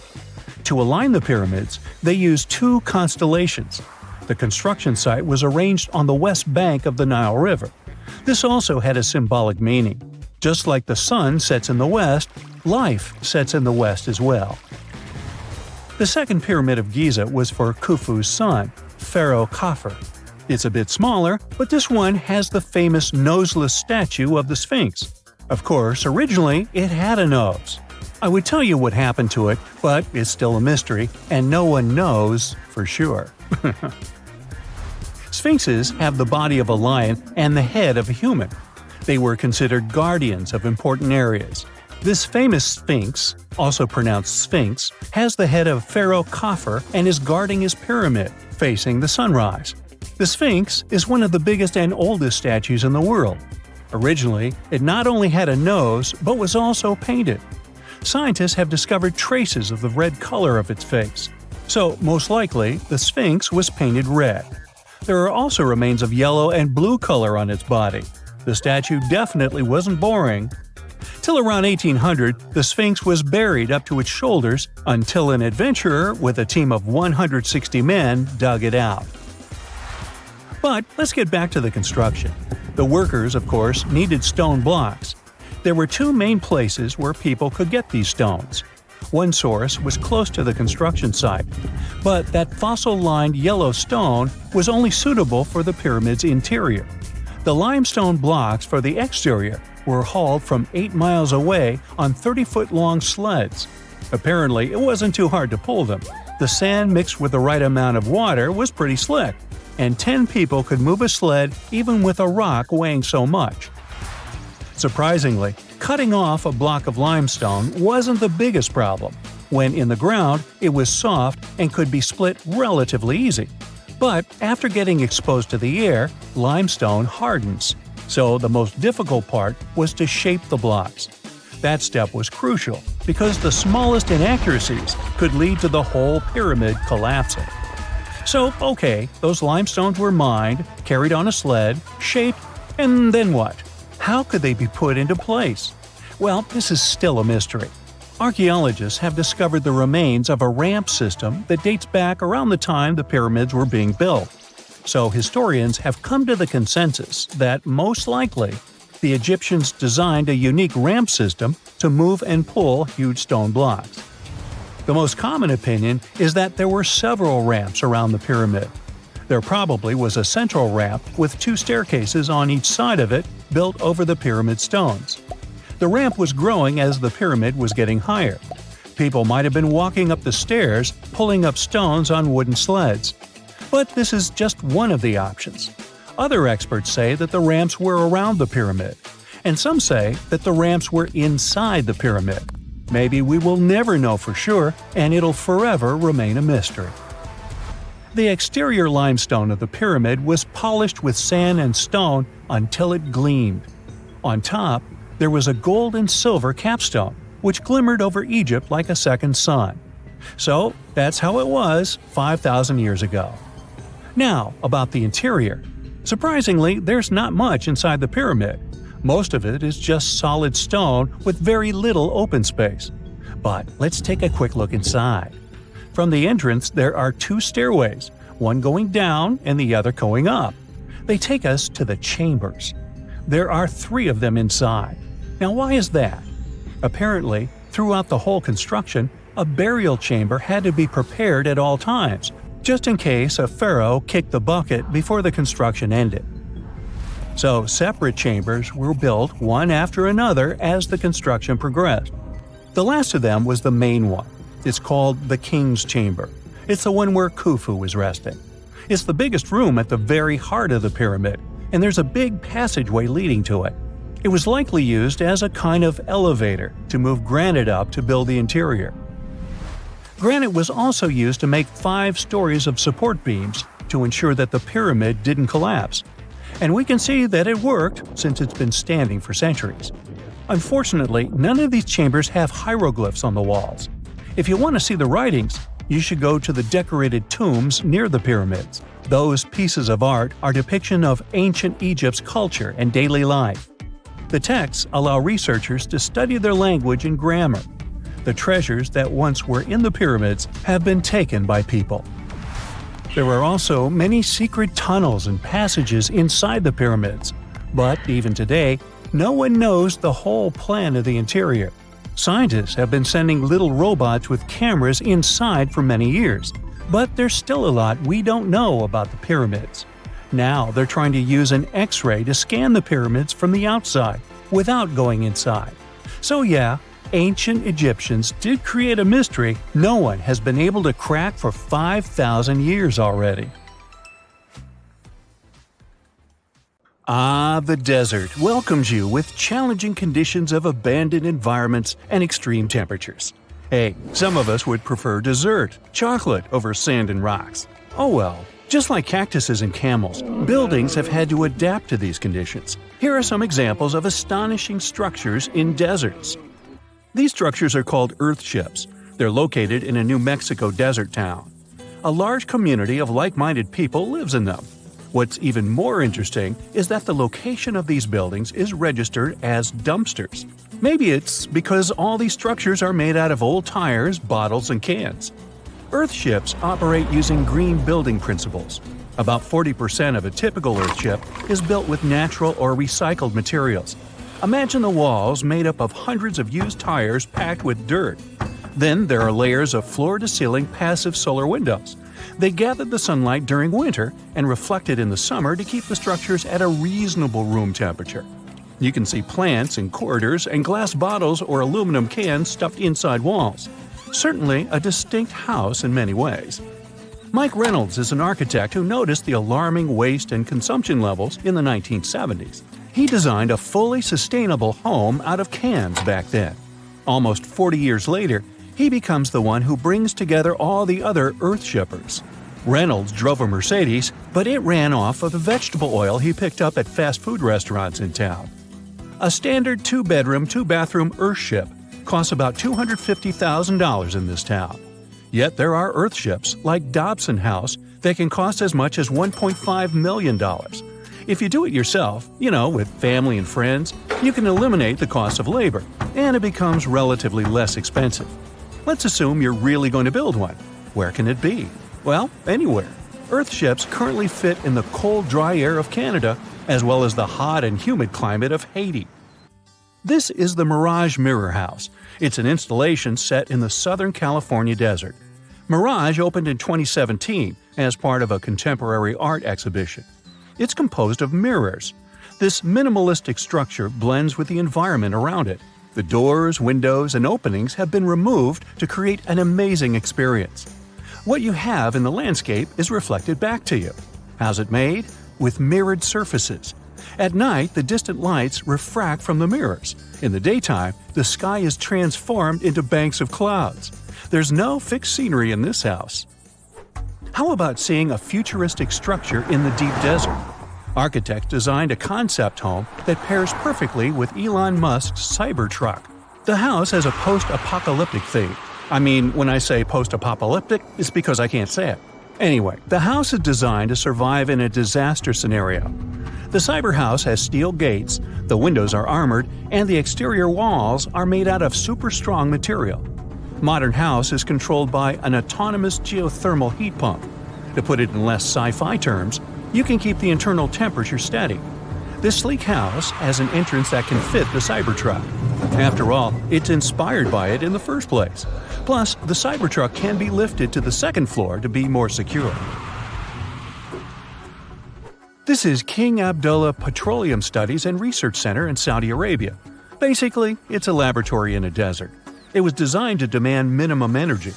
The architecture has patterns on the walls and ceilings, giving reference to the local tradition of geometric form. The next stop is Swartberg House in South Africa.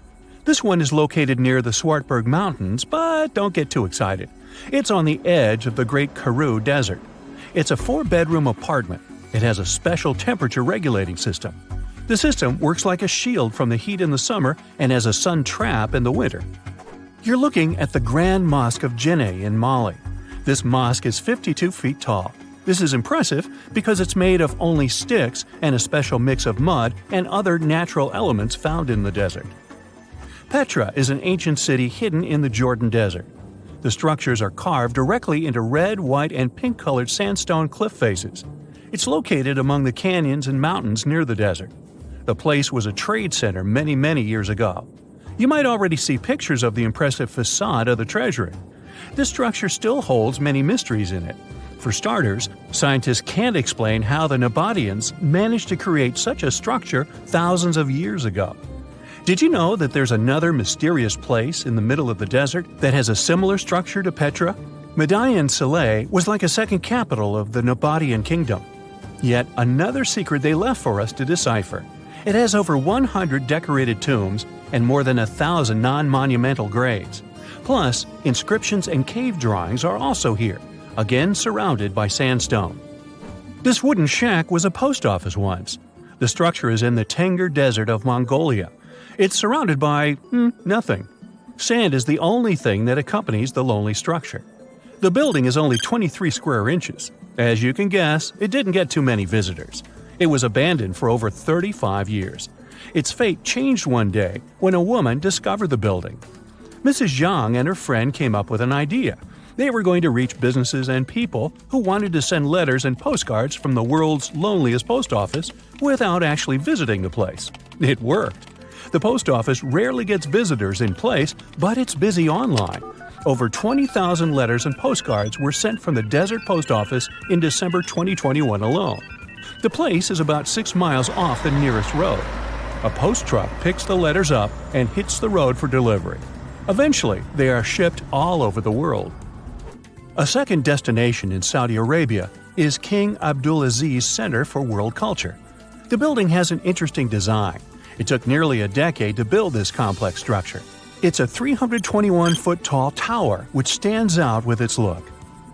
Stone Matters Pavilion is a stone structure in Palestine. The structure spans a surface area of 93 square inches. It has been built entirely out of 300 interlocking stones that mutually support each other. The concave roofs, and yes, they look like giant bowls, are designed that way to collect rainwater. The structure is in Iran. Interestingly, in Iran, the evaporation rate is 3 times faster than the world average, so this bowl-like design comes in very handy. It captures the water in a way that the water can form a single mass as a whole before it evaporates. The outer shell of the roof system collects rainwater, but it also works as an additional shading. It makes air move freely, designed like a cooling mechanism for both roofs. Eco Lodge in Egypt is the next stop. The project is built in a place that overlooks the desert and is constructed using locally available materials like sun-fired bricks and palm wood. The building is an example of traditional architecture. There's a water basin that lets in the air to keep the interior cool. A worthy mention is the CID Interpretation Center in Chile. Chile's Atacama Desert is among the top tourist destinations in the country. To help the tourists, architects designed a visitor center as part of the infrastructure for the wind farm. Here, the cold winter months don't freeze people because the large windows make the most of solar heating. What's even more interesting is that the building is designed to go completely dark at night. Imagine you somehow bumped into the building by accident. Black Desert House is a building respecting the stars. At night, this house goes completely dark. It dissolves into the night, so the stars can appear more prominent. Now, any mysterious desert buildings you know that aren't on this list? Let us know in the comments. We're in the Caribbean, and these are the Taino people. Scientists have long believed that they were the first inhabitants of the Greater Antilles, and those people were roaming the Isles long before Columbus discovered this place. However, a recent discovery showed that there were some other peoples living there. These guys are called the Archaic people, and they are now known for being good at using stone tools. They've used a whole bunch of polished tools, such as hammers, axes, and whatsoever. We still haven't found out how they managed to invent and produce all those tools without special equipment. Scientists are now looking for a sort of necropolis, or a similar archaeological site, to find out more about these people. Another curious settlement was found a couple of years ago, not far away from Florida. This one is pre-Columbian too, but it seems that the dwellers there were more into fashion than crafting using stone tools. The scientists discovered a complex of 37 oyster shell rings. There were many households with these rings, and the locals would produce beads from the shells of marine creatures. By the way, long ago, beads weren't intended only for fashion, but they were also an important social instrument. People would sew them on their clothes to manifest their power or wealth. Sometimes archaeologists manage to discover whole cities. This is exactly what Eleni Korka, an archaeologist from Greece, did. She found the lost city of Tenia back in 2018. It wasn't a lucky coincidence. The whole search took as much as 34 years. By the way, Tenia was even considered a mythical city. The city of Tenia was a Trojan-founded city, and the ancient texts claimed it was incredibly wealthy. Well, seems like the texts were true. The archaeologists found around 200 coins on the site. Some jewelry was found there too. For instance, there was an iron ring with a seal. They also found a gold coin that was supposedly used to pay for a journey to the afterlife. Yeah, back then, people believed that it existed, and they needed to pay for a ticket to get there. The discovered clay, stones, and marble floors help us imagine what their dwellings looked like. And the archaeologists also found some vases there. One of the earliest examples of human-made art is located in the cave of Altamira in northern Spain. The paintings in a Paleolithic cave are so special because they're not monochrome, but have several colors combined. Still, these earliest masterpieces were hidden for a long time. They were only discovered in 1868, and today, this cave is a UNESCO World Heritage Site. Despite how old these paintings are, they're well preserved because they've been well isolated for all this time. Since the gallery was located deep in a cave, it was almost impossible for external climatic influences to ruin these prehistoric masterpieces. We are now in England, 2009. Meet Terry Herbert, a member of the Blockwitch Research and Metal Detecting Club. One day, he was casually inspecting plowed farmland in Staffordshire with a metal detector. I guess he must have wanted to find something special, but I bet he didn't expect to find what he actually stumbled upon. He discovered something that scientists later called the largest hoard of Anglo-Saxon gold and silver metalwork ever found. There's a list of items discovered, but if I start reading it to you, it's going to take me a really long time. To make a long story short, the archaeologists found 11 pounds of gold, 3 pounds of silver, and about 3,500 pieces of jewelry. No wonder this discovery is called the Staffordshire Hoard. The Birmingham Museum and the Art Gallery and Potteries Museum chipped in and bought the entire collection for over £3 million. Messages in a bottle are a famous cultural phenomenon we often see in movies, but it turns out this method of preserving letters is quite efficient. This is proven by the Dead Sea Scrolls. Back in the 1940s, Bedouin shepherds discovered 7 scrolls contained in clay jars in a cave. These scrolls were determined to be around 2,000 years old, but these manuscripts were only the beginning of a number of great discoveries. The Bedouins sold these manuscripts, but people continued finding more. The last discovery took place in 2021, and who knows, maybe there's more to find. Another piece of art recently found in a cave was a painted shell. This fossil was discovered in northern Italy, and scientists believe such fossils were collected by Neanderthals. This find is curious for a reason. Neanderthals are believed to have been quite primitive, but this shell proves the opposite. Back in 2004, Robert Muckle, an archaeology professor, heard about a peculiar site hidden in the forest of the North Shore Mountains of British Columbia. Robert knew that a few old cans and a saw blade had been found there.